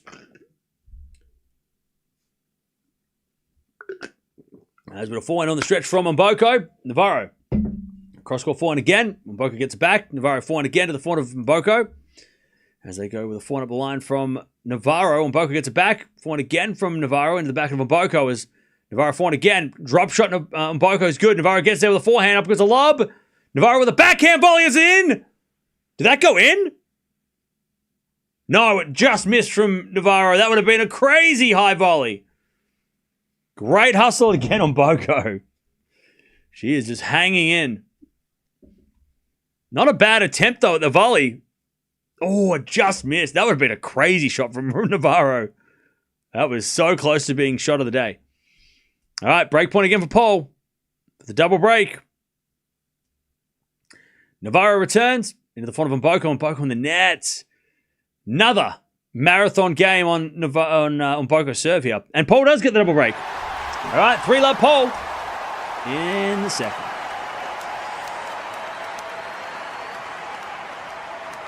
All right, 3-love. All right, back to deuce.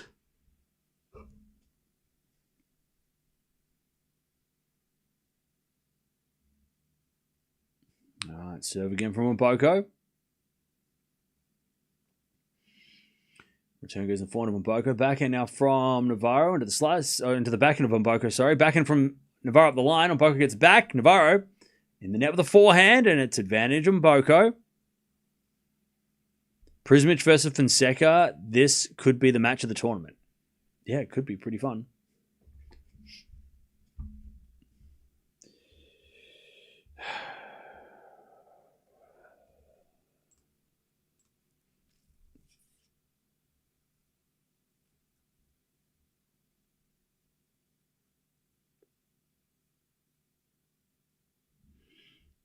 So he's basically Feast was just saying, I don't want to risk.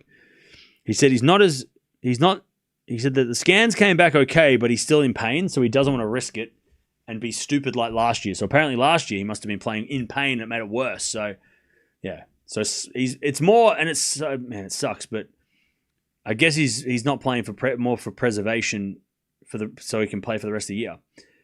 Mboko holds 4-2 Navarro, and I don't mind that from Feast. It's like it sucks that he's not going to play Roland Garros, but also if it means that he plays for the rest of the year, then fair. That's fine. I'm happy. I'm fine with that.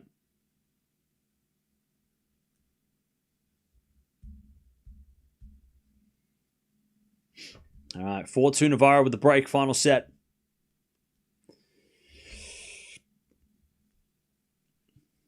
Mboko is only down one break, and she can come back. We've seen it the last 2 days, coming back from a break in a set to win a set. Paul's got a 3-love lead, by the way. Dino clears Fonseca. I love how everybody is compared to Fonseca. I love that. Double fault, love 15 on Mboko. It is like, as a Fonseca fan, at first it was like everybody's like trying to belittle Fonseca, but I've actually turned it around. I'm actually thinking it's more an honor for everybody to be like, oh, well, Fonseca's the benchmark. So if Dino clears Fonseca, like, you're not comparing him against Tien, you're not comparing him against Hodar, you're not comparing him against anyone else. Everyone gets compared against Fonseca, so he must be doing something right. Love 15. If Fonseca's the yardstick, right? He's the benchmark. He must be pretty good. Oh, this guy's better than Fonseca. Oh, everyone seems to be better than Fonseca, but we all keep saying his name. All right, nice hit there from Mboko. It's love 30. Okay, what I say about one break is not enough. Love 30. Nice hitting from Mboko. Paulo Navarro goes for the smash, hits it off the top of the frame, and really just was lucky that went in. Love 30. Fonseca will never win a major. No, okay. If you say so. Love 30. As Navarro serves again. Into the forehand of Mboko. Forehand from Navarro. Again, the forehand from Mboko. Sliced. And long from Mboko. 15-30. This is a very important game for Navarro to win. She has to win this game. She has to stay in front.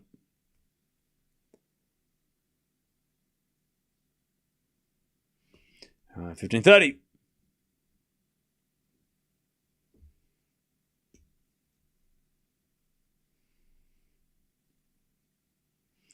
Serving the forehand of Mboko. Return goes the forehand of Navarro. Mboko backhand. Into the forehand of Navarro. Oh, she sprayed it wide. We got break points for Mboko to get back on serve. And Paul's got a 40-15 lead to go to 4-love in the second. Fonseca's doing the hype machine all right. Oh, okay.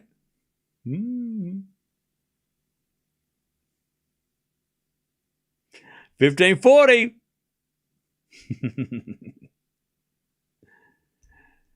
As Navarro serves a fault, second serve.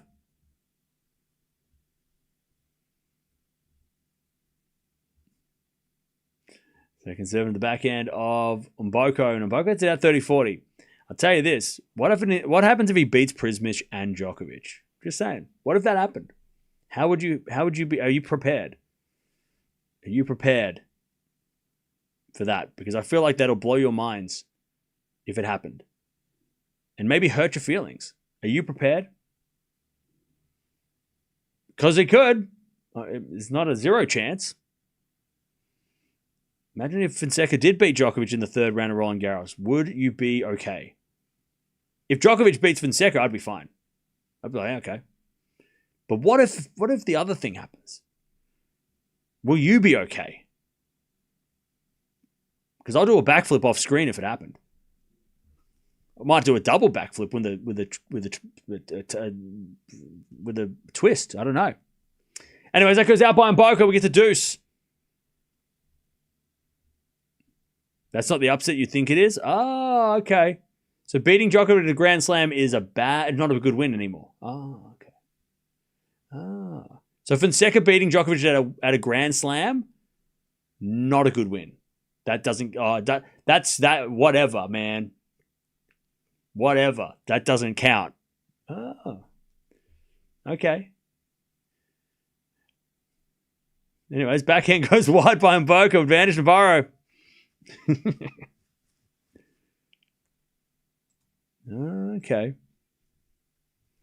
Advantage Navarro. To get it 5-2.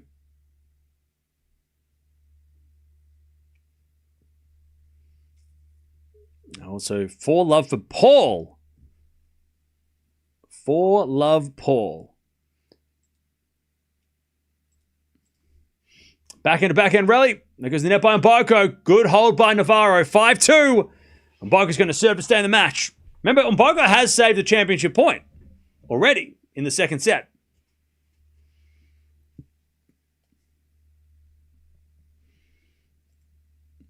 All right, 5-2. In this final set.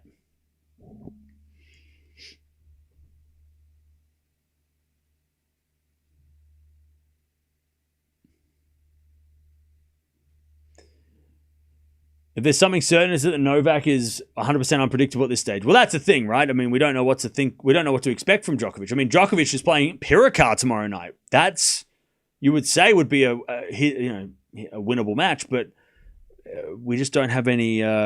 It's hard to say where Djokovic is right now on the clay. So yeah.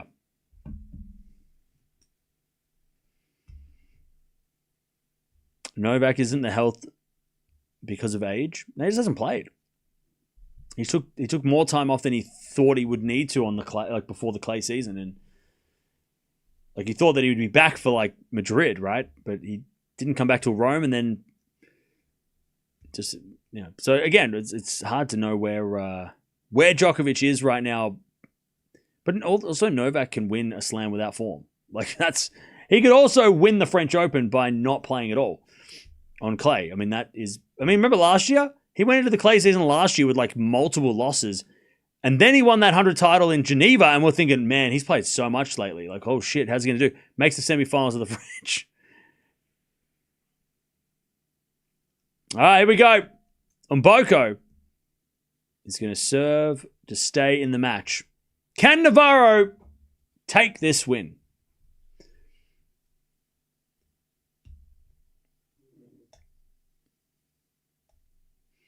As Mboko serves in the forehand of Navarro. Forehand from Mboko goes wide. Love 15. Also, Buse trying to get a game in this second set. Love 15. As Mboko serves again. An ace.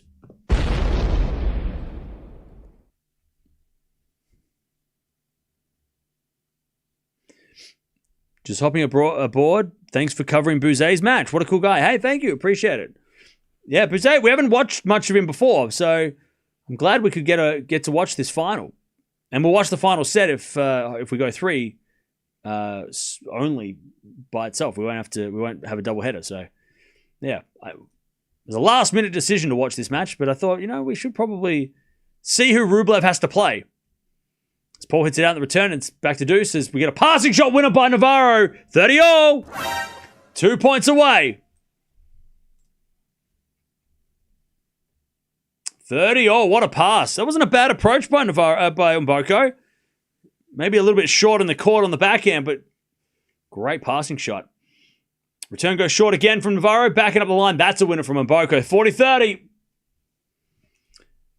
40-30. Mboko to take the game and make Navarro serve for this match. Navarro hasn't had a chance to serve for the match yet. She was 5-4 up in the second and had a championship point, but it wasn't on her serve. Mboko serves into the front of Navarro. Return goes into the back of Mboko. Mboko on the net. We get the deuce. 2 points away. 2 points away. Great return from Navarro. Super deep in the court. First serve default, second serve. Don't worry, we've got Buse and Paul going on at the same time. Buse's on the board, 4-1 Paul. As we return now from Navarro to the backhand of Mboko. Paul. Mboko backhand, a slice of Navarro. Paul's not playing in Strasbourg as we had a backhand rally. Again from Navarro into the forehand of Mboko, and Mboko hits a winner. Great hitting. Advantage on Mboko. Paul's up 4-1, double break in the second. What matches are we going to watch tomorrow? Yes. I can guarantee Djokovic and Pirikar. Everything else before that, I'm not sure, but hopefully many matches. Adam! Hope you enjoy your short break. Thank you. For the 5. It's been pretty chill. We've had a chill week this week. This week hasn't been nothing. We've done streams, but it's been a chilled week. All right, double fault from Mboko, and we get the deuce. Thank you for the 5. I hope you're doing well as the return goes out by Navarro. Advantage on Mboko. But yeah, Djokovic, Pirikar, and then I don't know what we watched before that, but there's a lot of matches worth watching tomorrow. So we'll keep an eye on that. Have I watched the Rafa trailer for the documentary? I have, yes. I'm excited. That comes out next week, right? All right, first serve default, second serve.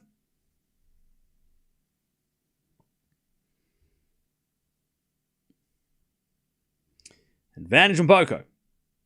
Serve to the back of Navarro. Return the forehand from Mboko. That's a good shot. Navarro gets it with a slice. Goes short. And on Mboko backhand cross court. Navarro puts up a lob. Mboko puts the smash in the nets. All right, back to deuce. You could see it happening too. Mboko looked up and you're like, this is not going to be going very well. She hit it in the ground.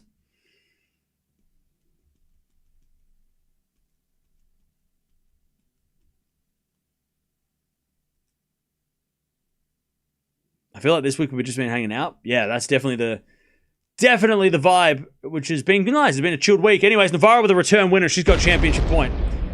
Number 2, to win Strasbourg and to get back on the tour. She's been out with illness for the last couple of months, but she has come back with a vengeance this week as we had a backhand return from Navarro. Mboko back on the stretch. Navarro on the attack. As Mboko backhand in the net, Navarro wins. And she raises both hands. Navarro is back. And she's back in the top 30. She'll be unseeded next week. They hug it out of the net. I tell you what, I don't think people can appreciate how tall Mboko is. Like, she doesn't seem to be that tall, but then when she stands next to, Navarro's not short. Navarro's like your average height in the WTA, right? Like a 5'8", 5'9". Mboko is like closer to 6 foot, right? I mean, she is tall for WTA. But that doesn't matter because Navarro wins. What a fight back from Navarro as well. I'll tell you though, like I said, Mboko's had a great week. She also hasn't played most of the clay season. So both these ladies making the final is a huge effort because both these ladies haven't been active. And she hugs everyone in the team, Navarro. Great stuff. And she's going to take on Janice Chen on, I think on Monday or Tuesday. But I'll tell you, chat, I said this yesterday. I think Mboko, I mean, other people seem to have, it's maybe not a surprise, but Mboko at Wimbledon, if she's healthy, I don't know. That serve and forehand combo on Mboko at Wimbledon. I don't know. I'm liking it more and more. Mboko could play well at the French as well, for sure. But I don't know. I feel like Mboko's game on the grass, that might be where things happen. 37 winners, 57 errors from Mboko, 16 and 21 for winners' errors for Navarro. And that was a 2-hour, 20-minute match. Navarro, Zora, and Bucsa played a lot of long matches this week. 30-40, by the way. Buse to get one of the breaks back. But great week for both, like I said. And also great first week for Wim and Bucsa making a final in their first match together. So great start to their partnership.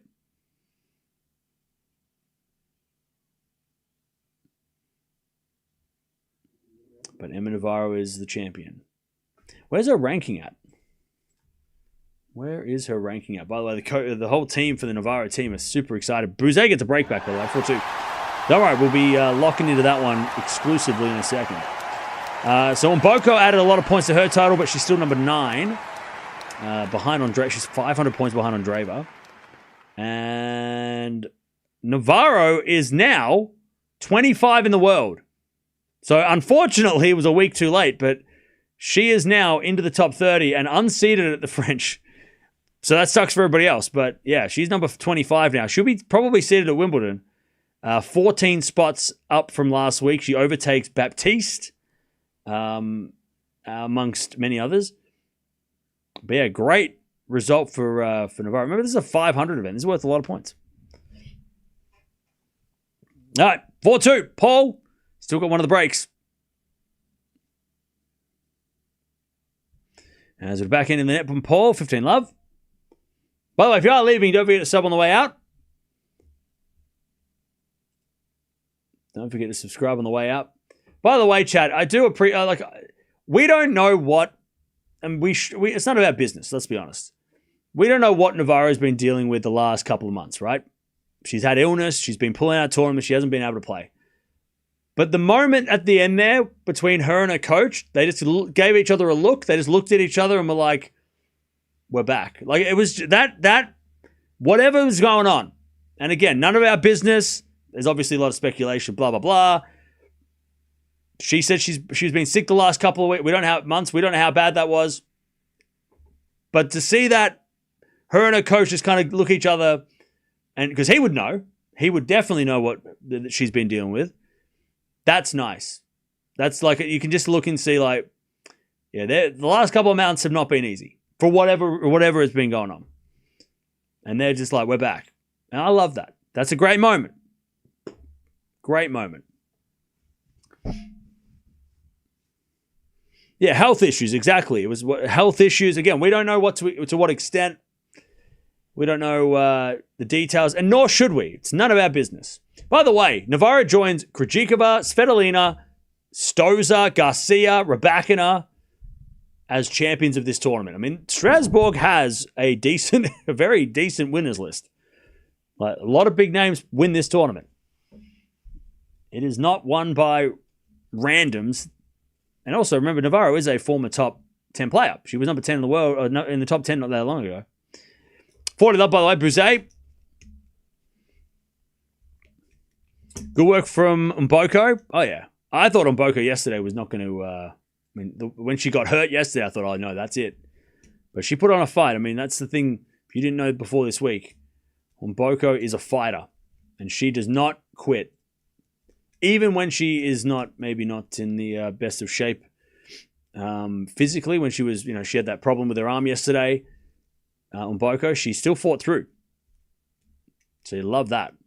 Plus, she's also got huge serve, huge forehand, and clay might not be her favorite surface, but man, Bucsa is like I've been so excited about Bucsa the last 12 months. Like this time last year when she sort of broke out a little bit on the main. It's so fun to watch. She is a serious danger to everybody on the tour. Anyways, so is Navarro. 4-3. Buse holds. He's won the last 3 games in a row, though. And now, I think both these ladies do play Tuesday. I'm pretty sure they don't play tomorrow. They definitely don't play tomorrow. Definitely don't play tomorrow. Very, very sure they don't play tomorrow.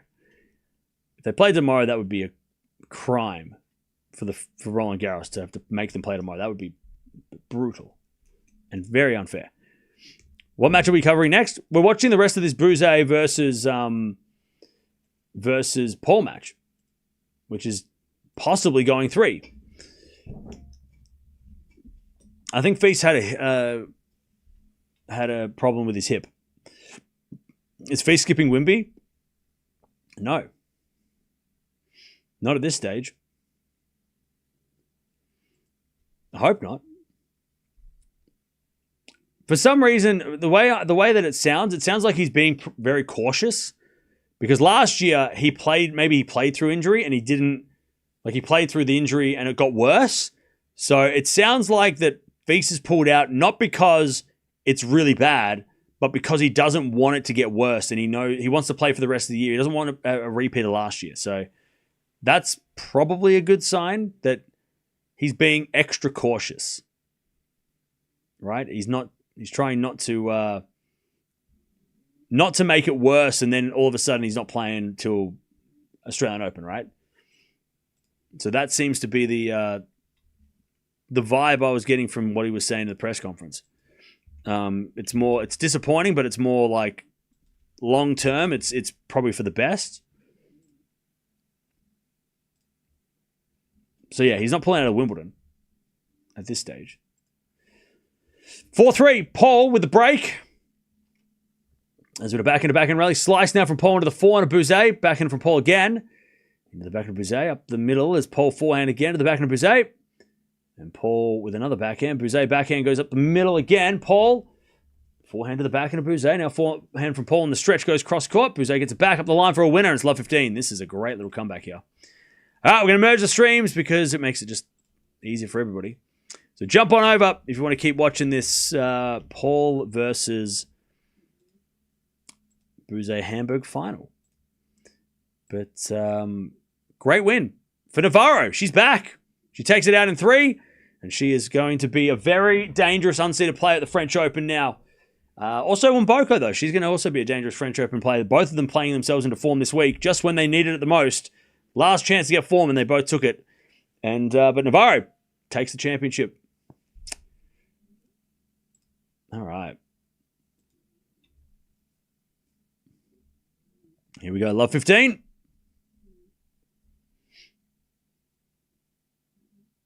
Love 15 as Buse misses that one. 15 all.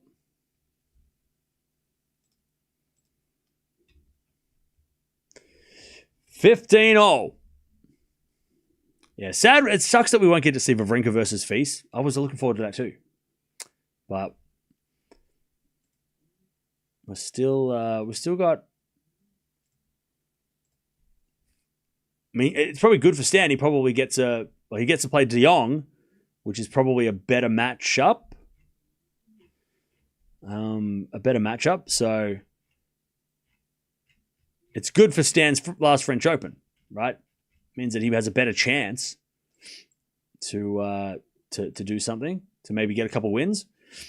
Feast would have been a really tough first round, and he might not have won that match if Feast was healthy. Backhand goes in from Paul, 30-15. 30-15, 75 subs away from 298. Come on, chat. We can get there. I'm sure there's a few people in the chat that haven't subbed. Where are the Buse fans at? Come on. I know you're out there. We are going to be watching so much French Open over the next couple of weeks. I'll tell you how much we watched. In Rome and Madrid, we watched 45 matches, around 45 each. At the French, we're going to watch close to 60, I think. So if you want to watch, if you want to keep up to date with the French Open, we have got you covered. And I think it will be outside of maybe the Roland Garros, outside of Roland Garros, we're probably going to be keeping you, and maybe some of the other channels that show highlights, like ATP, if they're allowed to show that. We will be covering most of everything that we can. So if you want to keep up to date with the channel, let's keep up to date with the tennis. This is the channel. 40-15. Also, I don't mean to brag, but as far as Australian YouTube channels that stream in the sports category, we're number 1 for the last 2 months. So, if that, I don't know. Is that, I mean, 40-30. March, April 2026. We're the number one Australian YouTube channel, the stream, in the sports category, Australian channel. That's the number one.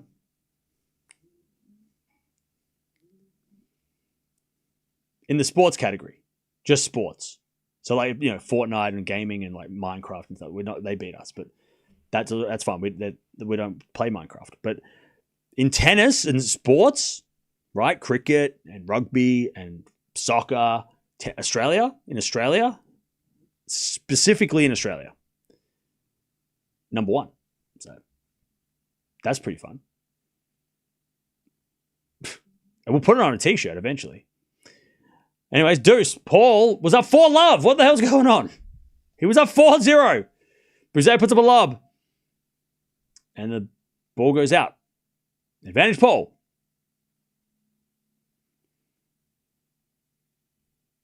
Paul needs to lock in. I know, right? He's letting this slip. He is letting this slip. Who was second? I think like Cricket Australia, which is actually kind of... When I say that, it kind of makes it more... Like, it's kind of cool, but also... yeah. Anyways, advantage Paul. Return goes out by Buse. And Paul holds. He keeps that lead. 5-3.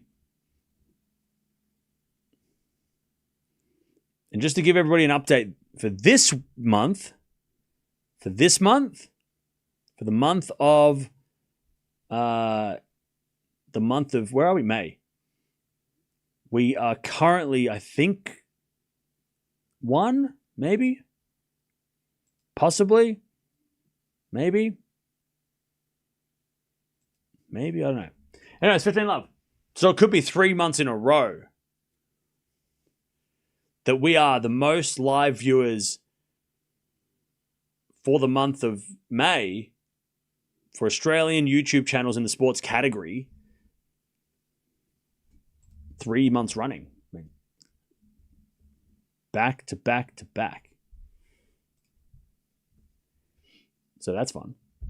And also something somebody will put on my grave, maybe. I want to be remembered for this. 30-love. As the return goes out by Paul. 40-love. 40-love.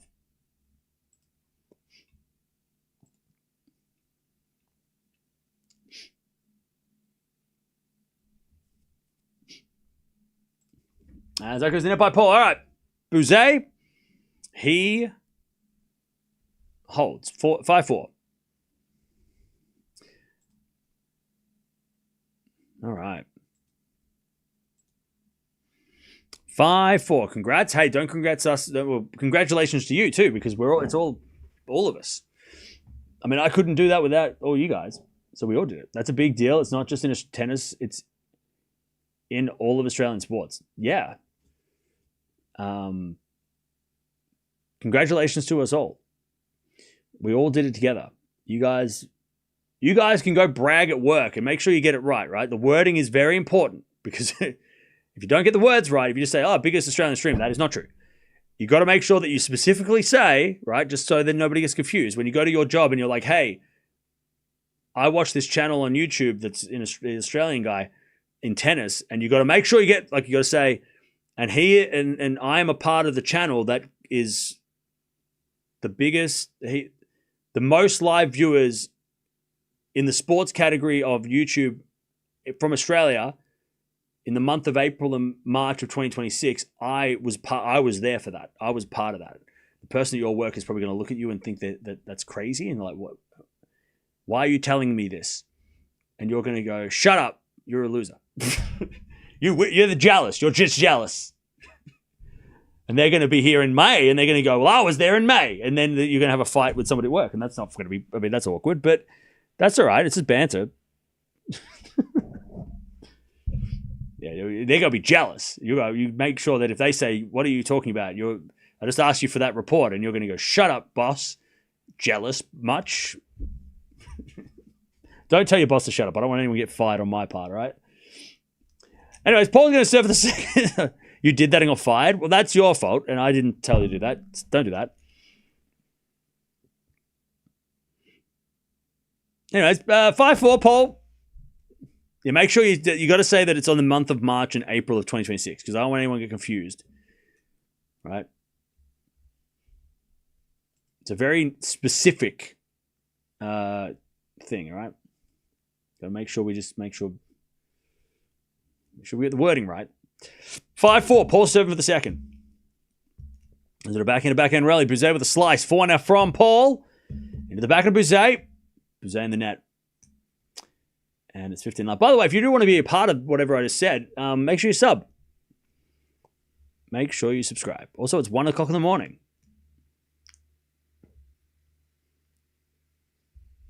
In Australia. Yep, feast with Drew. That is true. Hey, that rhymed. 15 love. Serving the forehand of Buse. Forehand from Paul. That's a good shot. He rips it for a winner. And it's 30 love.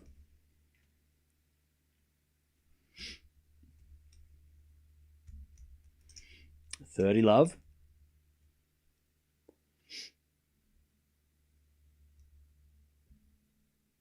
By the way, what's going on with the Tien match? Is he winning? Oh, Tien's into a third against Navona. Okay.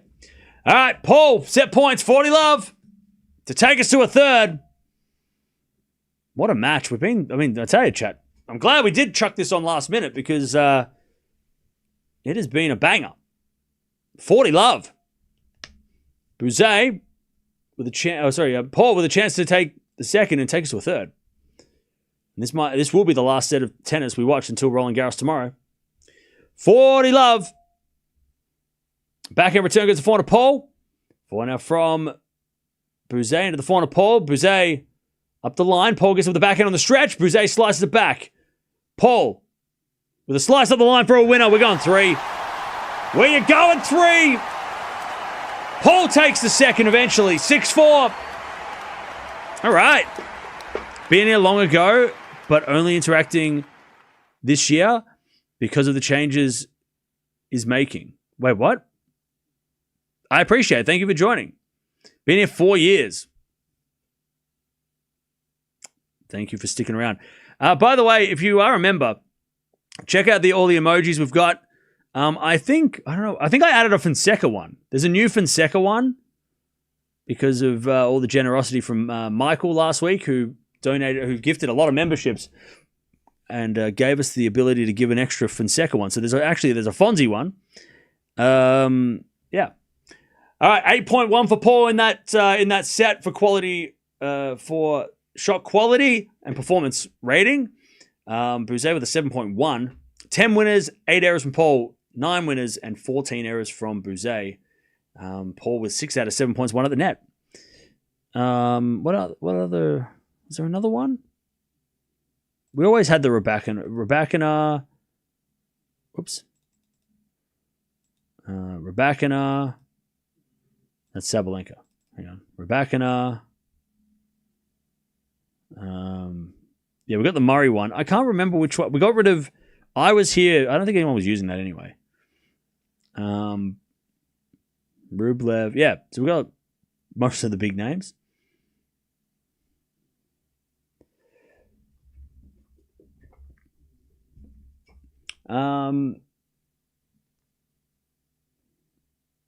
Talking without the ongoing match going is not interesting. Well, I'm sorry for that. But we do sometimes go off track. But make sure that even though, despite me not talking about the match every single second of the points being played, please also go tell your colleagues that despite his sometimes going off track, still the number one Australian YouTube live, whatever I said before. Make sure you say that though. Despite the fact that he does not talk about the match all the time, still the thing that I was talking about. Tell everybody at work. Chat, if you all tell a friend, we'll get to 300,000 subscribers in 20 minutes. And we can open this box today. We can open the box today. All right, let's have a bit of a break between sets anyway, so we're not missing out on anything. Buse is a strong style, so unknown coming from Peru. Yeah, what's the history on Peruvian tennis? Should we do it? We should do a little history lesson. Peru tennis. I can't think of. Actually, no, it wasn't like Lewis Horner. Was that that name popped into my head? Was he yeah, he was a player back in like the 2000s. I remember that guy. That's the only Peruvian player I can think of. Where's everyone from Peru at? Yeah, here we go. Tennis, Peru. Lewis Horner, the most famous Peruvian tennis players. Hall of Fame and Davis Cup and Wimbledon champion doubles. Wait. Oh, no. Sorry. Alejandro Alex Almeida was born in Peru, but played for America in Davis Cup. That must have been back in the 50s. Yeah, Lewis Horner in 2007 beat Belarus, Max Mirny. By the way, I was watching Max Mirny highlights the other day because I'm weird like that. God, I love watching it. The Beast. Oh. By the way, he coaches Sabalenka. Go watch his matches against Federer back in the day. Fun, very fun. Serve volley, but like this monster. Like it was Max Mirny, a lot of fun. But yeah, so Lewis Horner, Jamie Izaga, I know I'm butchering that, from back in the 90s, made the quarterfinals of US Open and Australian Open back in the day. So there you go. There's a little bit of Peruvian tennis. Yeah, there we go. Hey, Sebastian's onto it. How am I pronounce the last name? Horner beat Federer at Roland Garros once. Hey! See, chat? Here we go. We're learning. Yeah, Horner made the third round of the French in 2005 and third round of the Australian Open in 2006. He won the French Open doubles in 2008, which is interesting. Reached a career high 33 in the world, won a couple of titles. He is that's the name that popped into my head straight away because I remember that era. And now obviously Buse is the new generation of that. When did he beat Federer? What, like 2003? 2003 French Open. He must have been 2003. If he beat Federer at the French. Yeah, he beat him first round. So Horner, remember Federer in 2003 won Wimbledon. So before that, like a month earlier, Horner beat Federer, number 5 seed, first round. 7-6, 6-2, 7-6. Straight sets. He knocked out Fed. And then Verkerk beat him in 5, and Verkerk went on a bit of a run. But there you go. 2003 French Open, where Juan Carlos Ferrero won the whole thing. Yeah, Horner took out Federer in the first round. There you go. That's probably one of the greatest moments of Peruvian tennis. And even more so now in hindsight, you go, holy shit, he beat Federer just as Federer was about to break out. Like a month later, Federer wins Wimbledon and becomes Federer. Like Horner was the guy to get him just before he broke into the Federer started to go. Maybe, hey look, Jay, I want to give Horner all the credit, but maybe if Federer doesn't lose to Horner, Federer doesn't go on that run. Just saying. Maybe Lewis Horner was the reason why. Maybe he was. I'm just kidding. I'm kidding. We know why Federer went on a run, but because he's pretty good. But yeah, Horner got a good win. That's a good win over Federer. Good win. Must be his one of his career highlights, surely. He also made the Madrid quarterfinals back when it was indoors, back in 2004. Lost to Safin, who won the whole thing. So again, not bad. Did beat Juan Carlos Ferrero in the second round. Another good win there against Juan Carlos. And that was post world number 1 Grand Slam champion Juan Carlos too. That was 04 Juan Carlos. That wasn't like 2000s Juan Carlos who hadn't started breaking out yet. That was like post. By the way, when we're talking about Romanian tennis, how come nobody mentioned Andre Pavel? Why didn't, maybe somebody did, I didn't hear it. But Andre Pavel was a decent player back in the 2000s for Romanian tennis.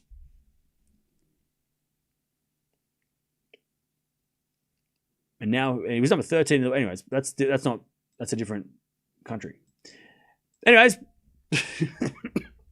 they're back on court. Final set. Who's winning the final set? Who you got? Jamie Izaga beat Sampras and made the quarters of the US. Wait, what? We're learning so many things. Cam, thanks for the Fonzie emoji. Hope fills soon. Hey, no worries. Thank you, Leon, for the 2. That's all right. I thought we had to get Fonseca in there because we talk about him so much. Wait, US Open? US Open? When? He beat Sampras at the US Open. What, in the 90s?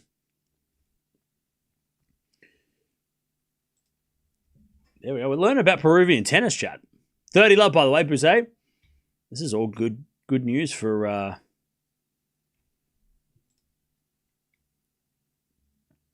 Buse. Must have been early 90s because Sampras was champion for a while. Oh, he did. Wow. He also took out Piolini as well in the third round. Wow. Okay, so that's the greatest moment in Peruvian tennis. Beating Sampras, the world number 1, at the US Open. That's got to be the highlight of and so yeah, he is so Horner was a good player, but Izaga, 18 in the world, 8 titles, beating Sampras at the US Open when it was sort of like Sampras was Sampras, right? In his, not pre-Federer like the other win. It was like right in the middle of Sampras's dominance. Huge. There you go. Gotcha. This is what we learn about. Who knew about Peruvian tennis before today? I didn't know that much. All right, 30-15 as Buse hits it out. It's 30-all. And now we've got the new generation. I love this South American players doing well. It's such a fun like, it's a fun moment to have. By the way, Izaga, again, giving him a little bit more credit, he beat Verlander at the Australian Open in 91 in a 5-setter in the 4th round. That is awesome too. Verlander was unseeded, but Verlander was a former champion, so that should not be, and also won in 88, so he only just 3 years earlier was a champion, so that's another one. God, Peruvian tennis is kind of sneaky good back in the day. In the 90s. 40-30. As the return goes to the forehand of Buse. Drop shot from Paul's no good. Buse gets it back. Paul with a pass, too good. Buse just didn't commit to the net. Deuce. All right, Paul wants that early break.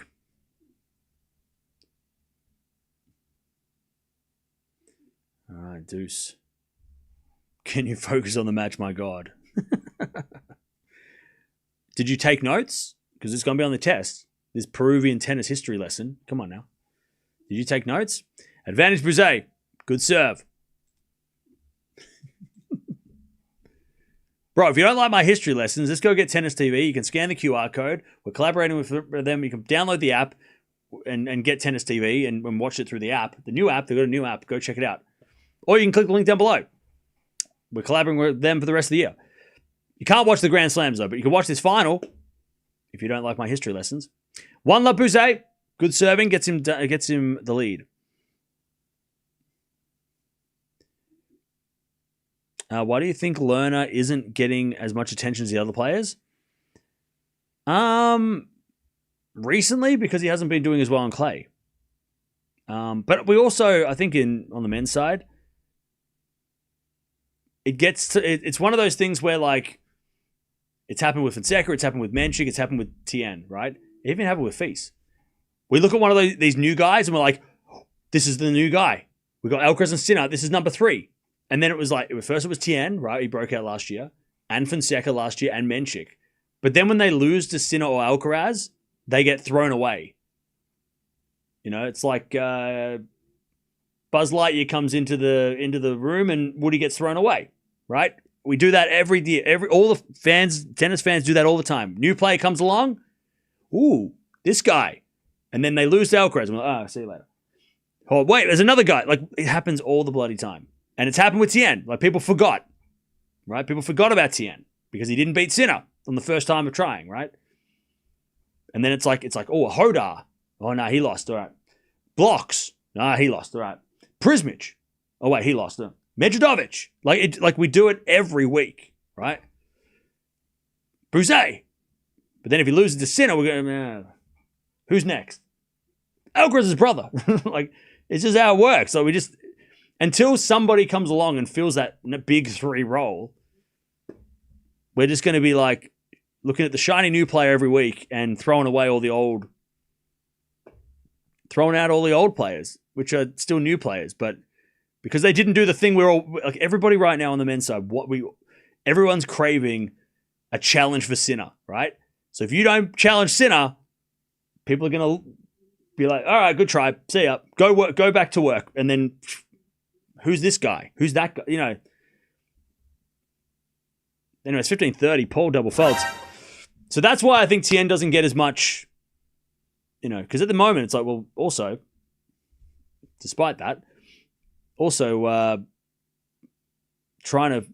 you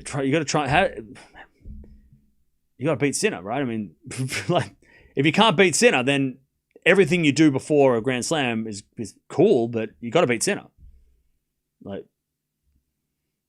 I think Tien will get more attention when we get back to the hard courts. That was where he was thriving, but again, I think it's just everyone's looking for the next big guy, and we keep, you know, I mean, Menchik beat Sinner, and we still don't talk about him, right? He beat Sinner in February, and everyone forgot.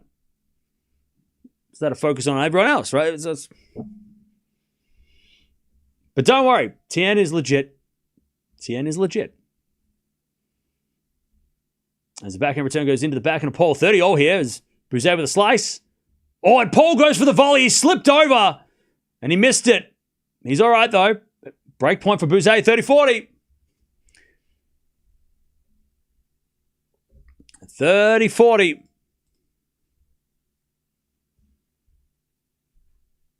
Oh, he tried so hard as well, Paul.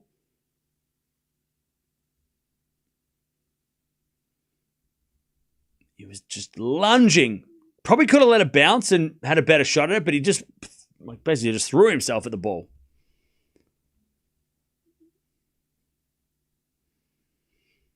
All right, 30-40.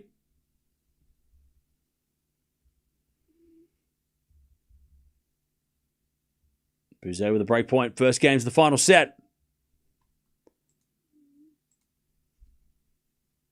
As a four, now goes the backhand of Buse. Paul with a slice. Buse. Slice again. Paul goes forehand inside in. Buse gets it back and hits it wide. We get to deuce.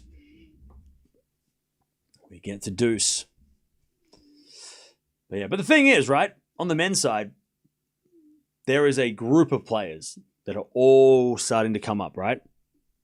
Now I want to watch Toy Story. Isn't the new Toy Story coming out soon? I think it's coming out after the French Open.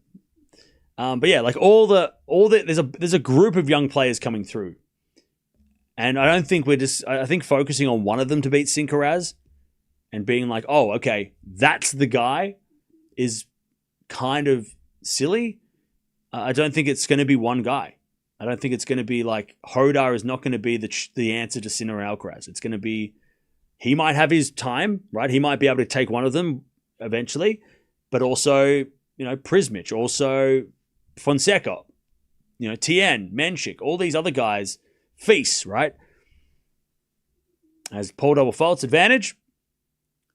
So I think it's kind of silly to focus on one of them, because if they don't do what you want them to do, you're going to feel really disappointed, and then you're going to forget about them, and that's not fair on them. It's a lot of pressure. Anyway, it's forehand volley from Paul, and that goes out by Buse, and we get back to deuce. It's not that they lose to Sinner, is that they get into a slump and they lose to everybody all. Yeah, but also I think especially with Hodar's a great example, right? I feel like Hodar's been the he's been the and deservingly so. He has been the excitement machine of the clay season, right? I think he's been the biggest focus from the young generation on clay. Like he's had the most excitement. He had that run in Madrid. He won a title. Like Paul hits a wide back break point again. And he deserves all that. He definitely deserves all the credit for sure. But we saw some of the matches he started to cramp, right? He started to cramp against Darderi. He started to lose, his fitness is not on that level that it needs to be yet. It will be, and that's when it's going to be like really fun. When he can hang with these guys every week. Plus also he can play on grass and he can probably play on hard courts too. So don't think Hadar's going to disappear for 12 months. We'll see him we'll probably see him at Wimbledon doing something. Break point, second serve in the back end of Buse. Return goes wide and we get back to deuce. But yeah. And look, it's just the state of the men's game right now. We're looking for somebody to to beat Sinner, right? Who can do it? Because even the experienced guys can't put up the guy who's literally number 3 in the world can't challenge him. So what hope does anyone else have, right?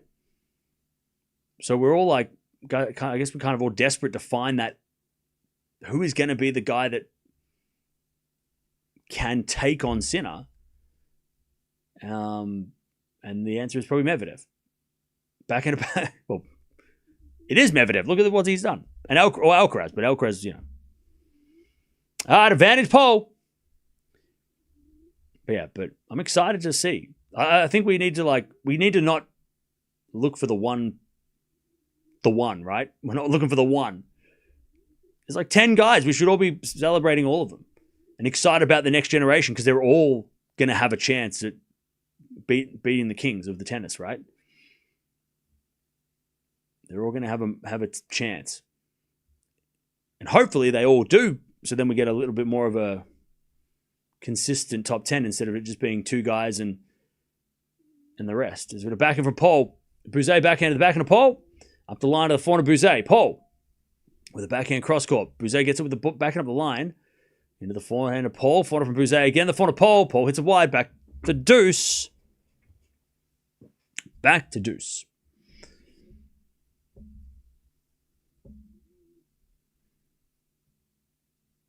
This is the theory of the tennis world now. Everybody can beat Alcaraz, but no one can beat Sinner, only Alcaraz. Yeah, but this goes in waves. Like, whenever Alcaraz loses a match he shouldn't, that's when everybody turns and goes, oh, well, Alcaraz has been figured out. He lost a quarter and the whole world flipped. But before he lost a quarter, he was unbeatable. And he was unbeatable. Only Sinner could challenge him. And then Medvedev gets him, and then quarter, right? And that goes wide from Paul, and it's advantage Buse. And the same thing's going to happen to Sinner. If Sinner doesn't win every match for the rest of the time, which he won't because it's impossible, but the next time Sinner loses, especially if it's to somebody he wasn't supposed to lose to, like someone outside the top 10, then everyone's going to turn around and go, well, Sinner's beatable. Everybody knows how to do it now because it happened once. Like, everyone's going to do that too. Like, people were doing that in Australia when Djokovic beat him. When Djokovic beat Sinner, everyone's like, well, Djokovic beat Sinner. I mean, Sinner sucks. Now, all of a sudden, he doesn't know. He's not as good as Alcaraz. And you go, and like 2 months later, nobody can figure out how to get a set off Sinner. Anyways, Buse hits it long. We're back to deuce. It's a marathon game. But that's just the way this sport works, right? It's definitely a month-to-month thing. There's definitely a flavor of the month kind of vibe, right? All right, deuce.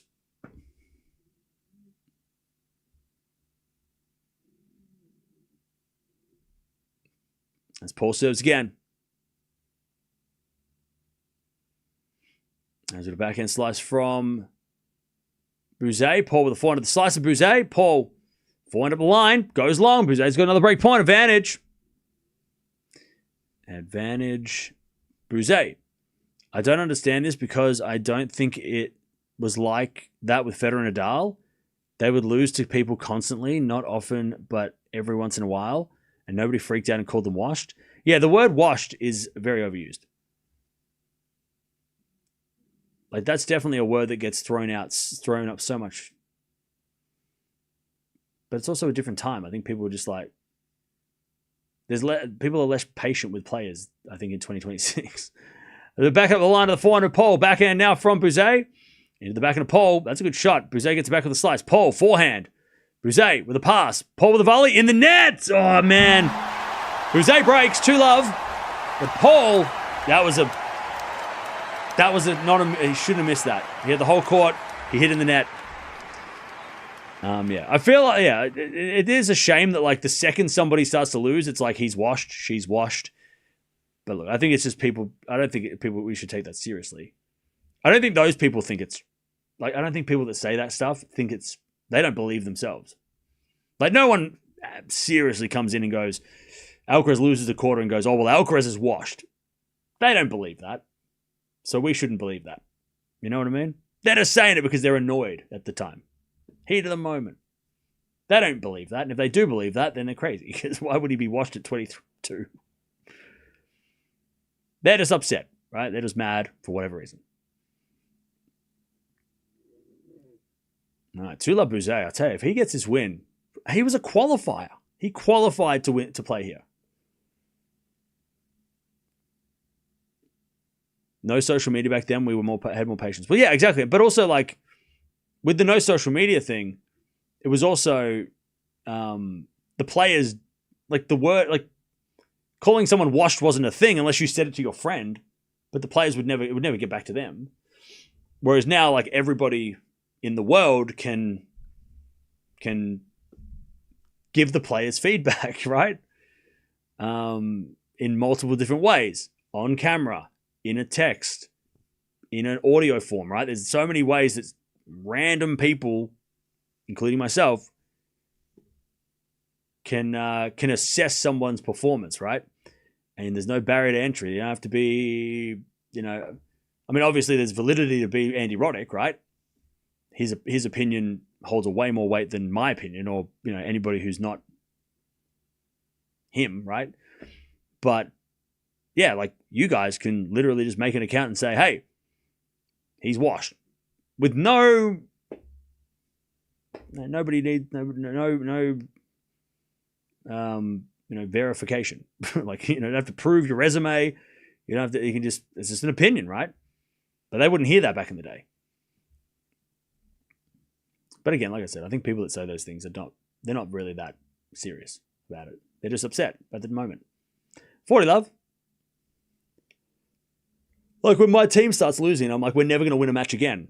I'm just upset because we just keep fucking losing to Richmond. Why did we lose to Richmond? 40 love. 40 love. As we back here, return of the line from Paul. That goes out, and Buse has got a 3-love lead, the final set of this final.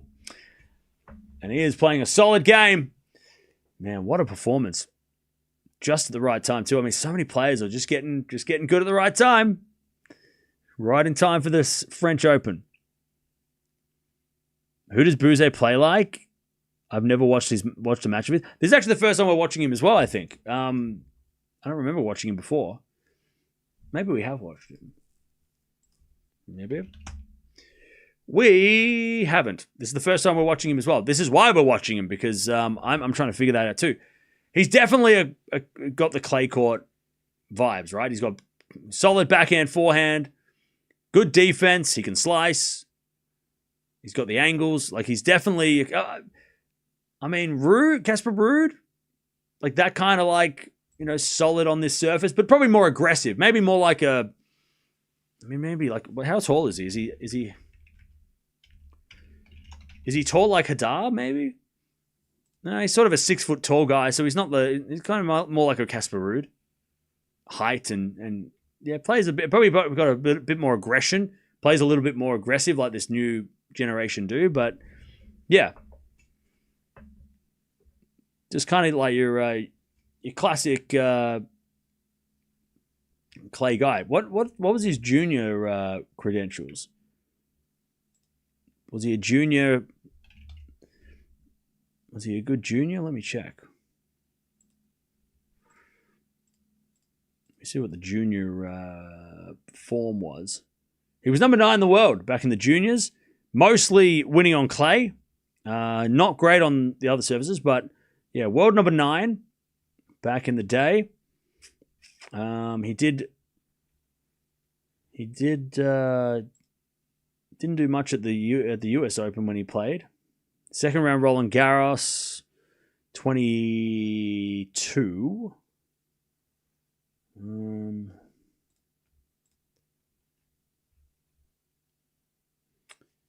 Let's have a look. Juniors 2019. He did make the semifinals of Milan, which is a big junior tournament back in 21. Took out Blocks in the semi in the third round. Lost to Menchik in the semi. So that's the sort of generation that he's in, right? Blocks, Menchik, Fonseca, all these guys that we've been talking about. He's a part of that generation. Mickelson, he played in a tournament, lost to him in a first round in juniors. He did win a tournament in Peru back in 2022 on the clay. So again, definitely a clay guy. Any other names I can see that I can? Yeah, Blocks. He played Blocks a couple of times in juniors. Played Blocks at Wimbledon, lost in the second round straight sets, but did make the second round of the US. Anyone else I can see? 15 love here.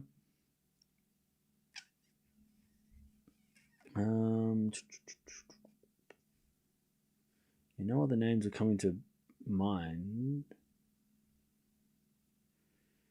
But yeah. So yeah, decent junior career. 30 love.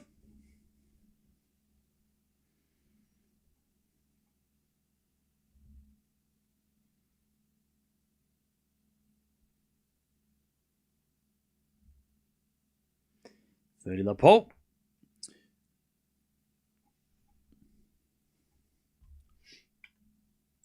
As a backhand slice from Buse into the slice of Paul. Buse in the net. 40 love. Paul to get on the board in this final set. By the way, chat, what match are you keen to watch tomorrow? Give me some feedback, because first days of a slam, kind of flexible, right? We don't have to watch. Well, there's players that we have to watch. Obviously, there's players on my list of like must watch, but there are there's some wiggle room as well. Like if there are any matches that you decide to want to watch, there's also like first round, second rounds always can be a little bit more random.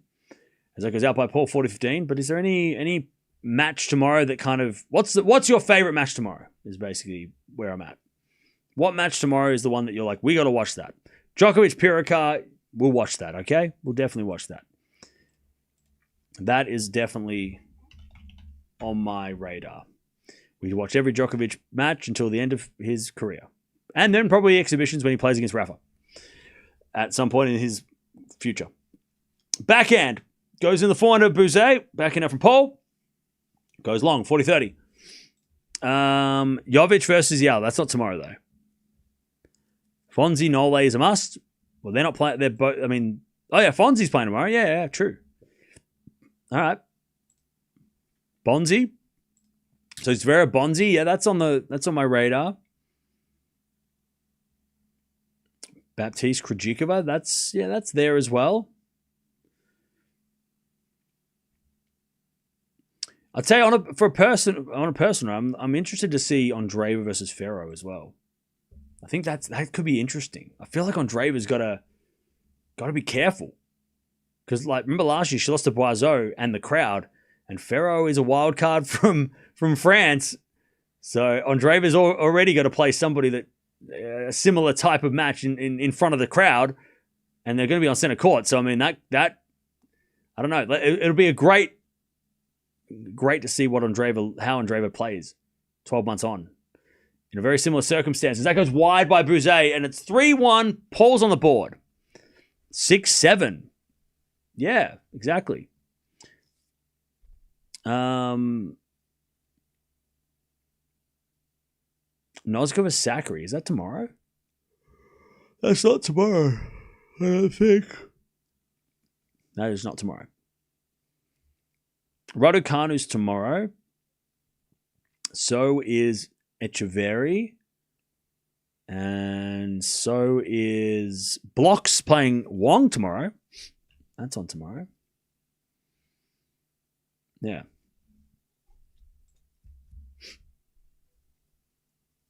All right. 3-1. Buse with the break final set. Feast for Rinker's not happening because Feast pulled out. Sadly. We would have definitely watched that had it been on, but unfortunately Feast withdrew. Slice lob goes up and wide by Buse, and it's love 15. Are you tennis obsessed? Yeah. Love 15. Dimitrov is not in the draw. He lost in the qualies. I feel like Zverev could get into trouble tomorrow. Yeah, tomorrow's going to be weird. I feel like there's a few matches tomorrow that I'm looking at going, that could be a bad time. Like, that's a sketchy matchup. Like, there's definitely some sketchy matchups tomorrow. 15-0. Definitely some we could have a little bit of carnage tomorrow. Tomorrow could be carnage. 15-0. Buse serves again. I don't know about upsets, but there definitely seem. I reckon we will have a big upset tomorrow. Someone tomorrow will win, will lose, that we all expected to make the second week. I don't know who that is, but it just has. There's a few matches that I'm like, oh, that could be bad. Zverev's match is weird. Andreeva is in. I think her match is tough. I think Fritz has got a tough match. Djokovic Pirikar could get awkward, right? Even Kostyuk. I don't know why, but she shouldn't lose. But she might lose. Like, you know, it's one of those things where you're like, Kostyuk's playing great, and all of a sudden she lost. Like, I don't know why. I just have a feeling that, and look, it's like, oh yeah, of course someone's going to lose. You know, not all the seeds win every day. But I don't know. It just feels like there's going to be a shock tomorrow. We're going to start the tournament off, and someone big is going to lose. I don't know who that's going to be. But I have a feeling. Maybe it's the meatballs that I ate at IKEA, but 30-all.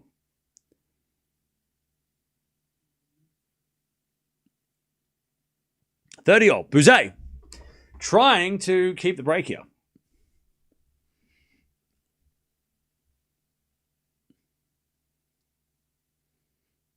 As a return goes into the backhand of Buse. Backhand from Paul. Nope. Buse hits it long. We've got a break-back point for Paul. 30-40. Medvedev. He's not playing tomorrow. Unfortunately. So, yeah. Like, I'm looking at the schedule tomorrow. I'm like, oh, man, we're going to watch like 7 matches. But then I'm also like, it's day 1. Relax, buddy. We got a long tournament, right? This is a marathon, not a sprint. As that goes in out by Paul, and we get back to Deuce.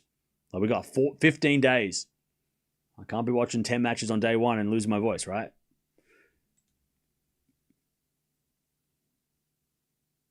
But I'm looking at least... There's at least 3 matches that I'm like, oh, okay. At least 3. Deuce. As a return from Paul goes into the forehand of Buse. Paul with the backhand. Into the net. Advantage Buse to go to 4-1. 4-1. By the way, final set between Tien and Navone. Tien is up 5-4 on serve final set. That is what's happening. As the return goes out by Paul, 4-1 Buse. He keeps that break. Keeps the break. God, it's so cold here now. It's been so cold the last few days.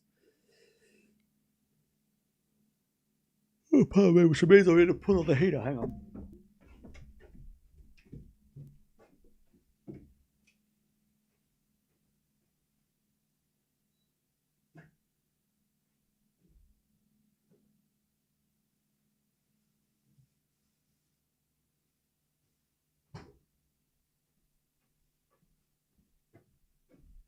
All right. 4-1. 4-1. Where's bro going? Don't worry, I'm back. All right. Trust Paul to play a fake game again. That's why that comment got deleted, because that person was going nuts. I think your feeling is right. Medvedev is losing tomorrow. Is Medi playing tomorrow? Am I blind? Chad, I'm not blind. Don't get fooled by the glasses I wear. Medvedev's not playing tomorrow. I don't know why people say Medvedev. You mean Medvedev? Medvedev is playing. Medvedev is not playing tomorrow. Like 3 people have said Medvedev tomorrow. He's not playing.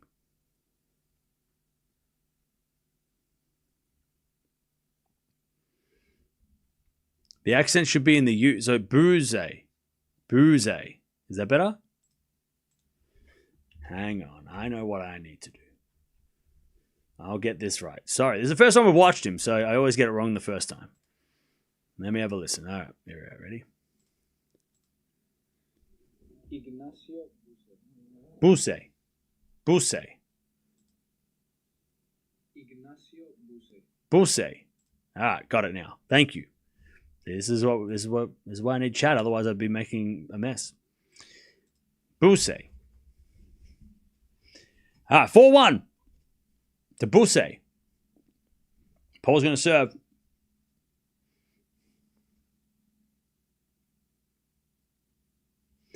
As he serves.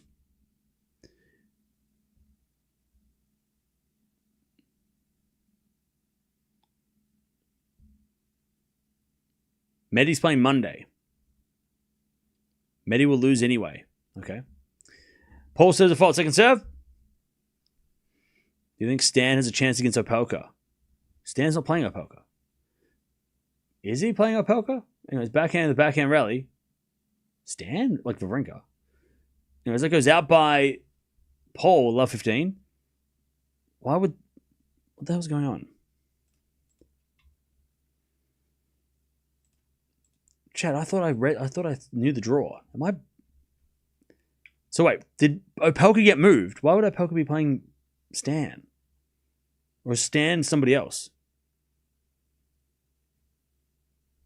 No, Wawrinka's playing De Jong. Opelka's playing China. Oh, were you saying second round? You're talking about second round. And it was love 15. Backhand from Buse. What was his name? Buse. Is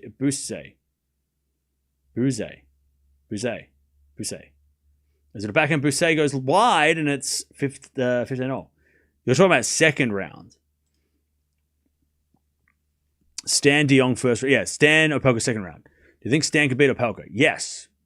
If he gets through De Jong and if he plays 5 sets against De Jong, it's going to be tough, right?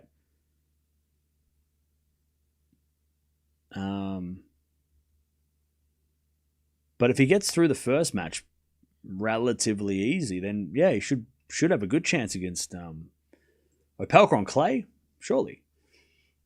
4 now from Paul. Lob goes up by Buse. Buse. God, I had it right. How do you say it? Paul with a smash. God damn it, Chet. I was onto it, and then I messed it up again. Hang on. I got it right for like 5 seconds. Hang on. Ignacio Buse. Buse. Easy. Buse. It's not that hard to say. Buse. Anyway, it's 30-15. Alcaraz pulled out a Queen's Club. Yeah. Did that happen like... I made a video about that like 4 days ago. It's like Blu-ray, but with a no L and an S, right? Buse. 30-0! Paul's in big trouble here. Buse. 30-all.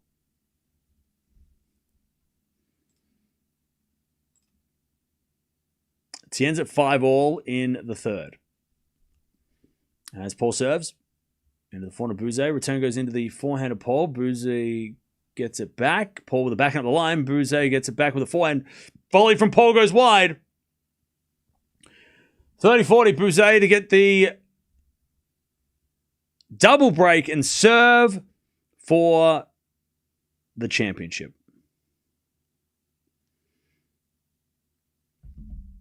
All right, 30-40. Buse.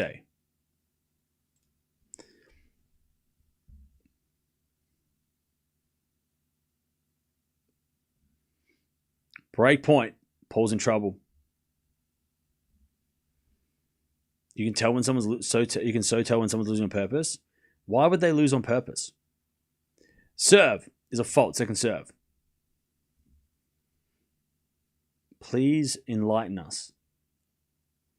Make us see. As with a backhand rally, and Paul hits it out. Buse is going to serve for the match. 5-1. 5-1. Also, T ends up 6-5 final set.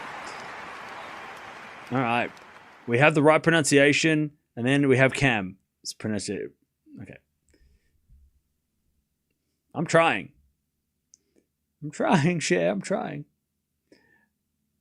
5-1. I'll tell you what.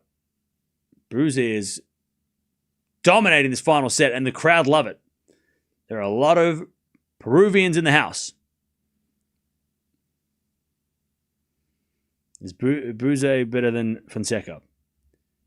Again, we keep using Fonseca as the measuring stick, and I'm appreciating that. They haven't played, so we don't know. When they play, we'll know. When did I start doing this channel? I did 2018. You can actually watch the first stream, Kyrgios versus Klein, back in 2018. Things have changed a lot. I was nervous as hell. Backhand, now I'm a little less nervous. As with a backhand slice from Buse. God damn it, I had it right for 2 seconds and then I now mucked it up. Backhand rally. Paul wins the first point, love 15. Buse is... Well, he's got 2 breaks. If he doesn't break the first, he doesn't hold the first time, he has a second chance. By the way, he plays Rublev in the first round in a couple of days. That's going to be tough for Rublev. Rublev, tough first round. Also, Rublev won Hamburg before, right? I'm pretty sure he's won Hamburg.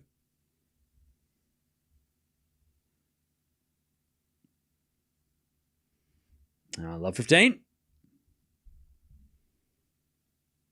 As the backhand return from Paul goes the forehand of Buse. Backhand from Paul goes long, and it's 15-0. By the way, chat, we're so close to 298k. I don't think we'll get there right now, but we could get there by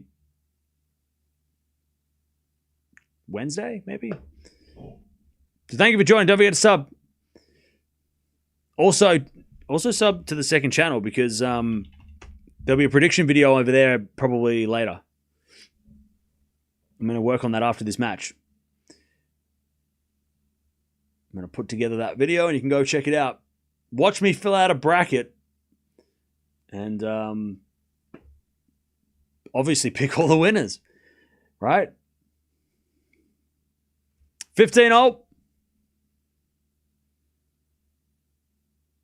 Backhand goes in from Buse into the backhand of Paul. Buse with a forehand into the backhand of Paul again. Then Buse hits it in the net. And it's 15-30. Save Yao. Well, that didn't go the way you thought, did it? This match has almost gone 3 hours, by the way. And the last set's like 6-1 nearly. Crazy. Alcaraz, Musetti, Draper, Feast all out. Wow. Yeah. If Sinner doesn't win the French Open now, without those guys in his way, then he'll never win it. Backhand to the forward of Buse. Buse hits it out. And break points back for Paul here. 15-40. Now, I haven't made my bracket yet because I'm going to do it on, I'm going to, after this, not stream, but. All right, 15-40.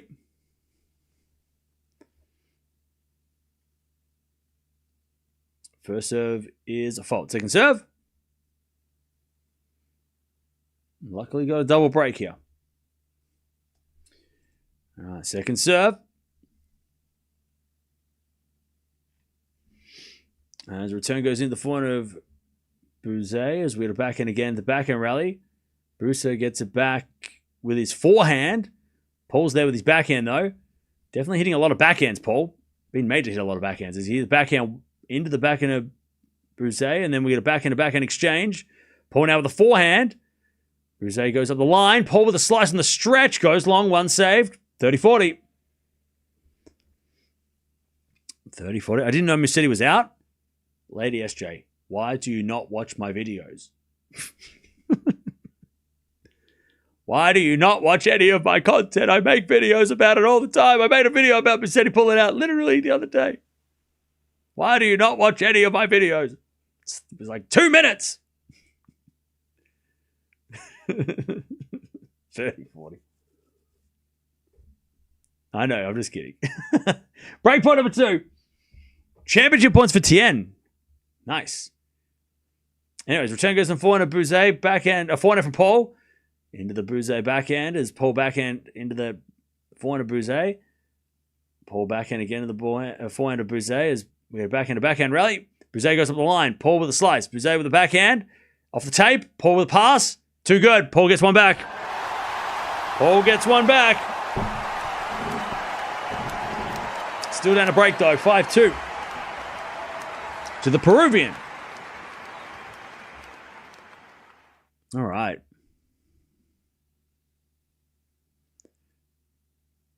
I thought this was just a streaming channel. Bro, if this was just a streaming channel, I'd have way more of a life. If I didn't have to edit and record videos like breaking news and all the other stuff that we do here, I would have so much more time to do so much more stuff. I would have a life.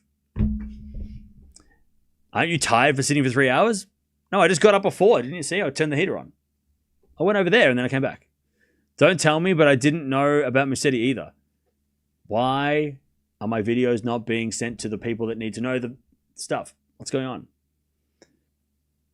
Tien saved your fantasy team? How did you have Tien in your team? What do you mean? Why would you have Tien? That's not fair. Tien wins. I'm a little scared now because I think Tien versus Caboli is a thing. And I don't like that because I want Caboli to play well.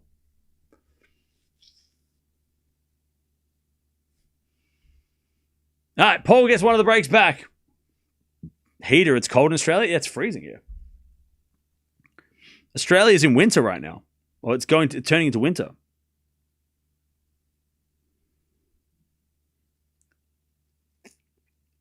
Next week, it's officially winter.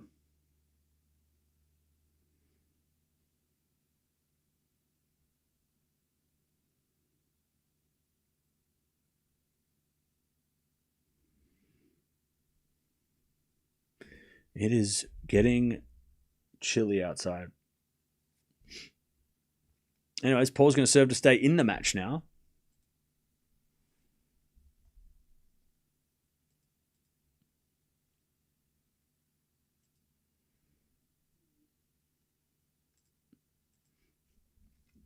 All right, forehand from Paul. Buse gets it back with a backhand into the forehand of Paul. Buse forehand on the stretch as they go forehand to forehand for a bit. Now a short ball from Buse. Paul comes in net. Buse with a pass in the net. And it's 15-love. Can't believe you only turned the heater on now. How'd you survive all day? I like the cold.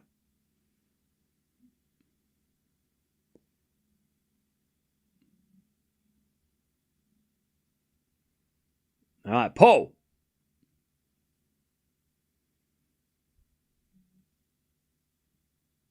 $15, love.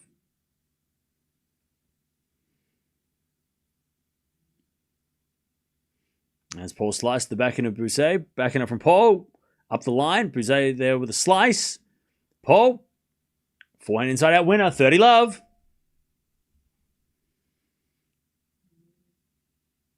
30, love.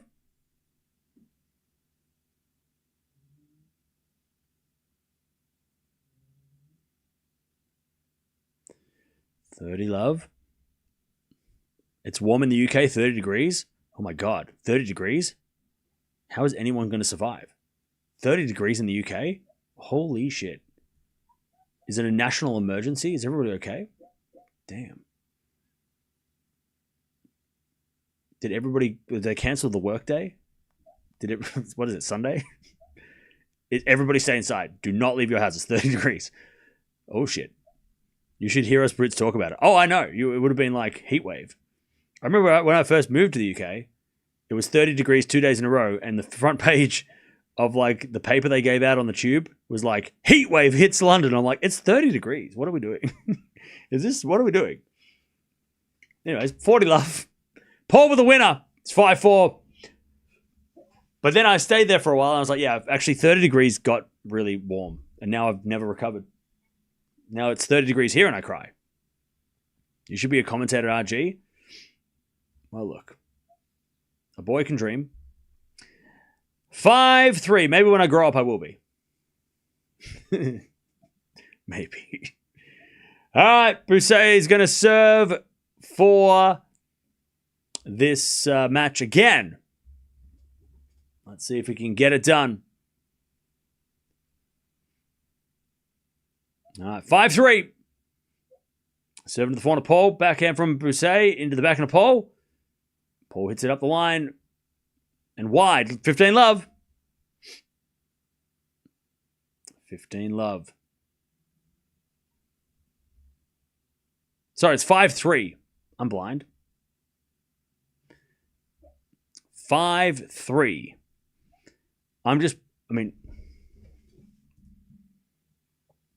It's 5-3, everybody. Yeah. 5-3.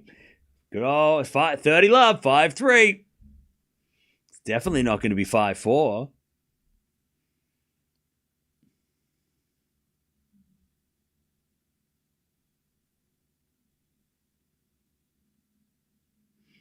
right. 30 love.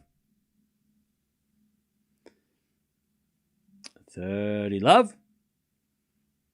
Serve to the forehand to Paul. Return goes in the backhand of Buse. Back forehand from Paul on the stretch. Buse with the backhand up the line is wide.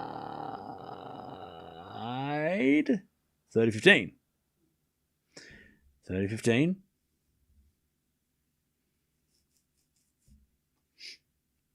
30-15.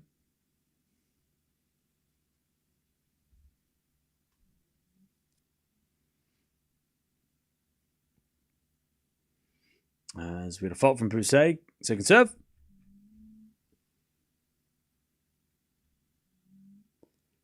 Second serve. As a forehand from Buse is good to the forehand of Paul. Buse with a forehand cross court. Paul gets it back. Now Buse with a forehand down the middle. Paul's back in the rally. He rips a forehand cross court. Buse gets it back. Paul forehand up the line in the net. Oh, man. Paul had a chance there. He played well to get back in the rally, but he couldn't do anything about getting that forehand. That was an unforced error, that forehand. Buse has got 2 championship points to give Peru, I want to say, first title since like the 2000s. When was the last Peruvian champion in the tennis world chat? When did Lewis Horner win his last title? Is basically what we're talking about. Unless one of the ladies done it. I can't think of any of the ladies from Peru doing anything. As with a forehand rally, Paul up the line. Buse goes into the backhand of Paul. Buse with the backhand again. Into the backhand of Paul. Paul hits it out. Buse wins. Not only does he win as a Peruvian, but he also wins as a qualifier. And he is going to be a big headache for Rublev in a couple of days. They're going crazy. Oh, look at his team are like falling out of the stands. They're like, what the hell? They can't believe it. Oh, man. What a moment. He gets the win. And I want to say it's the first Peruvian champion since 2007 when Lewis Horner beat Nicolas Massou in Chile. So it's been nearly, 20 years? 19 years since Peru have had a singles champion on the men's side. It's been a minute. And another South American gets a title this year. All right. Also, I was going to say Navone was playing in the other match, but he lost. So don't worry about that. But don't worry about that. But Buse wins. There it is. Welcome. And it's a 500 too. Hamburg is a big tournament. Hamburg is not a small event. Hamburg is legit. It used to be a 1,000 and then a bunch of stuff happened. And now he's going to take on Rublev at Roland Garros. And you know that's going to be tough for Rublev. Rublev better be careful.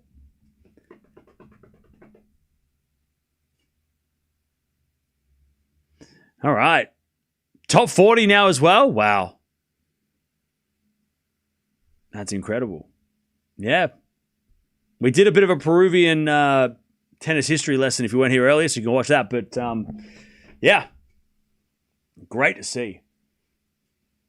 And I think that's it, right? That's all. Now Roland Garros comes up. That was the last set of tennis. Now we go to the French. But he's 31 in the world now. That's like a big jump. He is. He went up 26 spots. Oh, him and Navarro would have been seated at the French had this been a week ago.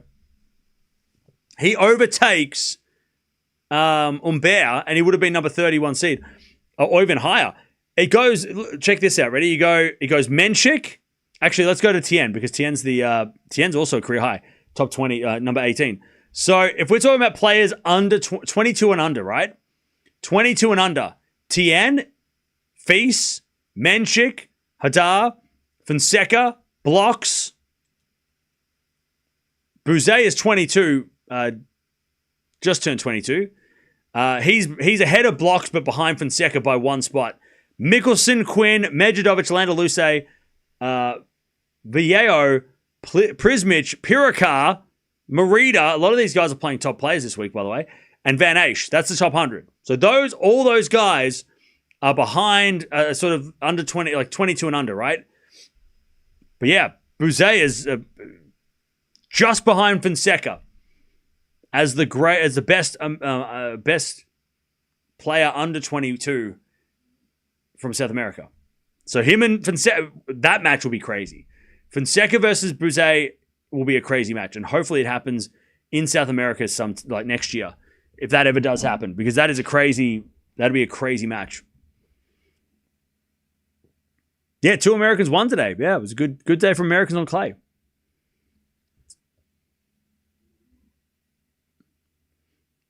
He's not ahead of Fonseca.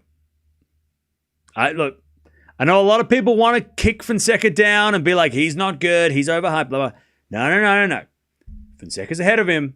Buse won a 500 today. Fonseca won a 500 last year on a hard court, and he also has a clay court title, so don't you do that to my boy. He's very good, Buse, but you can't be like, everyone's better than him. No. Fonseca's still better. Buse had a great week, though, and he deserves all the credit. But don't be comparing him to Fonseca yet. Fonseca's got trophies, and you gotta remember that. He won a fight. Remember, he won Basel last year, right? Don't forget that. I know people have selective memories, and they want to pretend like Fonseca doesn't exist. Fonseca does exist, and he did win a 500 as well. So he is on the same level as Fonseca's achievement, at the very least. But great win for Buse. Great win.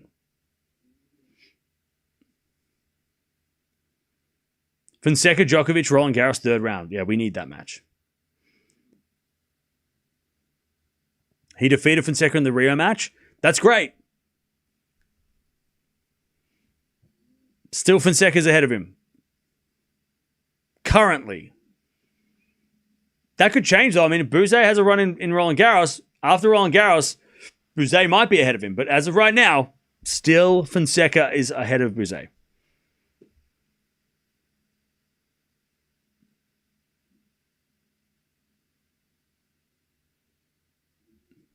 Again, everyone wants Fonseca to lose. And I will laugh when he wins. I will not stop laughing. Djokovic will take Fonseca down in straight sets, as he should. He should do that. That's how it should be. Why? Djokovic should beat him in straights. Because it's Djokovic versus a new guy on the block. Djokovic should win in straights. Is it true that Fils withdrew? Yes, it is, sadly. What's my fantasy team look like? Good question. By the way, you've got less than a day to make your teams. So make your teams. Make your teams. This is the last chance I'll be able to talk to you until tomorrow. But tomorrow the deadline will be over, so you got to make your teams. Get your teams locked in for the tournament. I would love to have Buse in my team, but I think he's too expensive now. I think he's too expensive now. I should have got Buse at the start of the week when he was not high ranked. Anyways. I should have got Buse months ago. What's my team? What team are you talking about? Fantasy team. Buse is Peruvian. Yep.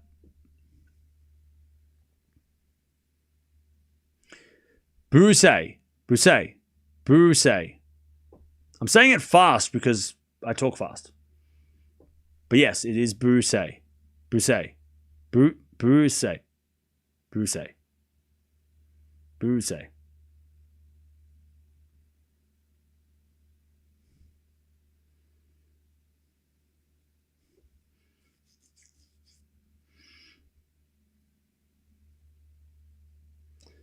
Who should I replace Feast in my team with?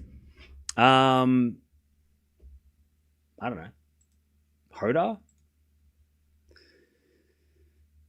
Go watch Expected Aces, and you'll get some good good tips and tricks on who to pick over there. Fonseca won Buenos Aires and Basel, exactly. People like to just think Fonseca's not good and that he's overhyped. Fonseca's legit, just like all the other young guys are legit. There's no player in the top, anyone under, there's no young players that don't deserve credit for what they've done so far. We wouldn't be talking about them if they hadn't done anything. So I know I'm a Fonseca fan and maybe that's why, but I feel like out of all the young guys, he's the one that gets the most grief. You know, you never see people talking like that about Tien or Feast or Menchik. It's Fonseca who's overrated. Everyone says Fonseca. It's the easy, boring answer for everybody. Everybody likes to just kick Fonseca, right? Oh, Blocks is better. Mikkelson's better. Landaluce's better. Pruzmic will kick his ass. Again, it's always Fonseca. No one ever goes after the other young guys. Fonseca's he's the punching bag for some reason of the next generation. I don't know why. I don't know what they did to you, but that seems to be the common. I never hear anyone talking about how overrated anybody else is. It's always Fonseca.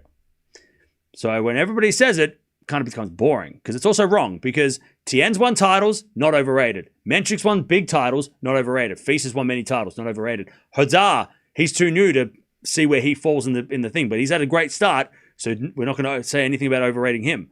Block's the same. He's new to the scene, so we're going to give him... Same with Landaluce, right? All these guys are new, so they haven't had a chance to win big trophies just yet, but Hodar did win a title already, so not overrated. Fonseca's won a 500 tournament on an indoor hard court and a clay tournament. Not overrated. Mikkelsen, nobody talks about him. More people should talk about him. And Pruzmic, again, sort of new to the scene. There's a lot of guys have broken out on the clay this year. I mean, Blocks, Pruzmic, Hodar, and Buse also nobody was really talking about before the clay season. So it's nice to see a lot of guys breaking out. But again, Fonseca he's always the guy that everyone thinks is overrated. And I don't know why, because he has done things and people, if he hadn't done anything and won like a challenger event, that's all, I would have been like, okay, maybe we're getting a little overexcited. But he's done things. So I don't know why people would, he's the easy one to pick on. Easy to pick on. Is the easy one to pick on. I get it.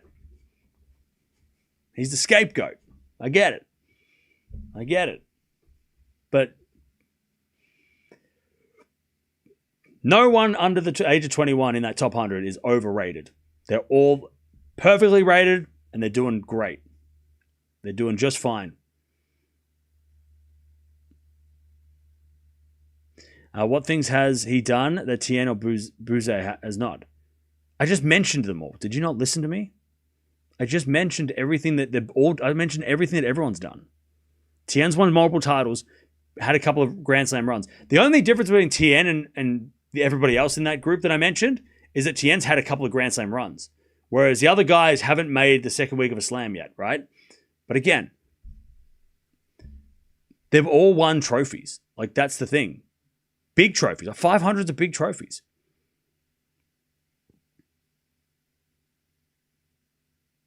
Djokovic Nadal, fourth round. That can't happen. That can't happen. Tien is not talked about more than Fonseca. Yeah, not on clay until now.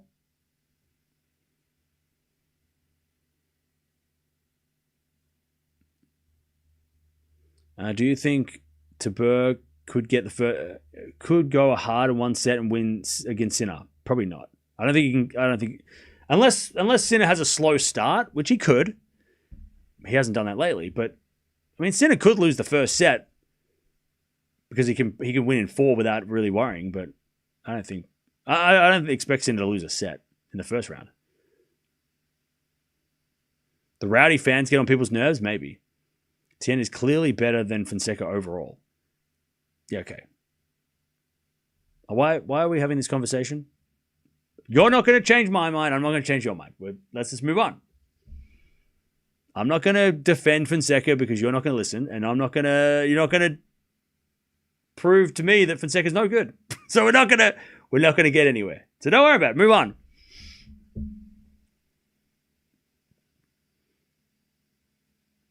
Novak Zverev semis. God, I don't know what Novak's going to do. Cam is defending his man crush. Ooh, got me.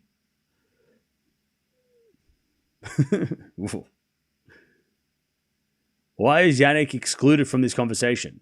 What, Jannik Sinner? You need us to talk about Jannik Sinner, do you? Jannik Sinner's not 22 though. He's 24. Also, we don't need Sinner's not part of this generation. He's a part of the other generation with Runa and Alcaraz. We're talking about the new guys, not the current guys.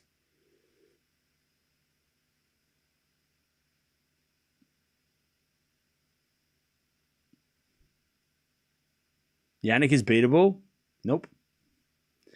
Dark horse will win Roland Garros. Unlikely. What if Roland Garros ended up being Monfils, Djokovic, Cilic, Wawrinka? I don't even think that could happen, but if it did, that would be somebody built a time machine. We went back to 2012, 2015, 2014. Like, that would be insane. Also, as nostalgic as that would be, and as everybody loves to feel that nostalgia, it would kind of be shit for the tennis. Like, not it won't be shit matches, and it won't be like people will still be excited, but like that would not be good for the sport, because that means like all the young guys failed, all the new guys that we want to try and like promote because they're the next guys, or even the current guys, like I said with Sinner. If none of them if it was like a nostalgic like finals like that, it would kind of not be good for the sport. If everybody in the semis was 35 or over and closer to retirement, then like it would be much better if we had like Hadar versus Tien in the semis, right? That looking to the future would be a much better for the sport.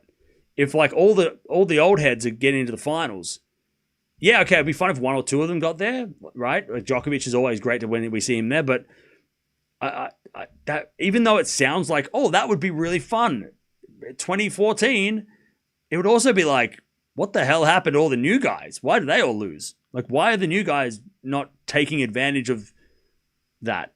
You know what I mean? So like, it sounds kind of cool, but it also sounds kind of like terrible for the future of tennis.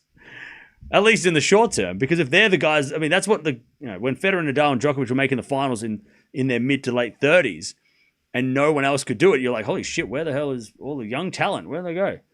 Where are they? What are they doing? So it's probably like, it sounds fun, and I would not be bored by that. I'd love that, but I would also be like, kind of worried for everybody. Well, what happened to all those? What happened to all the young guys? What happened to all the cool, like all the young next generation guys? What happened to Sinner? How did he lose? Anyways, I got to get out of here, chat, because I got to make videos and I got to sleep and I got to get ready for tomorrow because tomorrow is Roland Garros day 1 and we got to be ready. Got to be ready. But I'm glad we got to watch this. I'm glad we got to watch both of the 500 finals. This was a very last minute decision. I thought, we'll chuck it on because I hadn't watched Buse. We haven't watched him live, so it was good to watch him, and he won. So maybe we're a good luck charm, and maybe we'll watch him against Rublev and see what happens. But I'll see you guys tomorrow. Thanks for hanging out. 7-6-4-6-6-3. Buse takes out Tommy Paul in the final of Hamburg, and he wins the biggest trophy of his career, and he's going to play Rublev, and Paul's going to play somebody else at the French. I'll see you guys tomorrow for Roland Garros Day 1. Also, make sure you check out the videos that are coming out over the next 24 hours because predictions on the second channel and whatever else comes on this channel. I don't even know. But we'll be back tomorrow. See you. Bye. Tomorrow. Bye. Bye.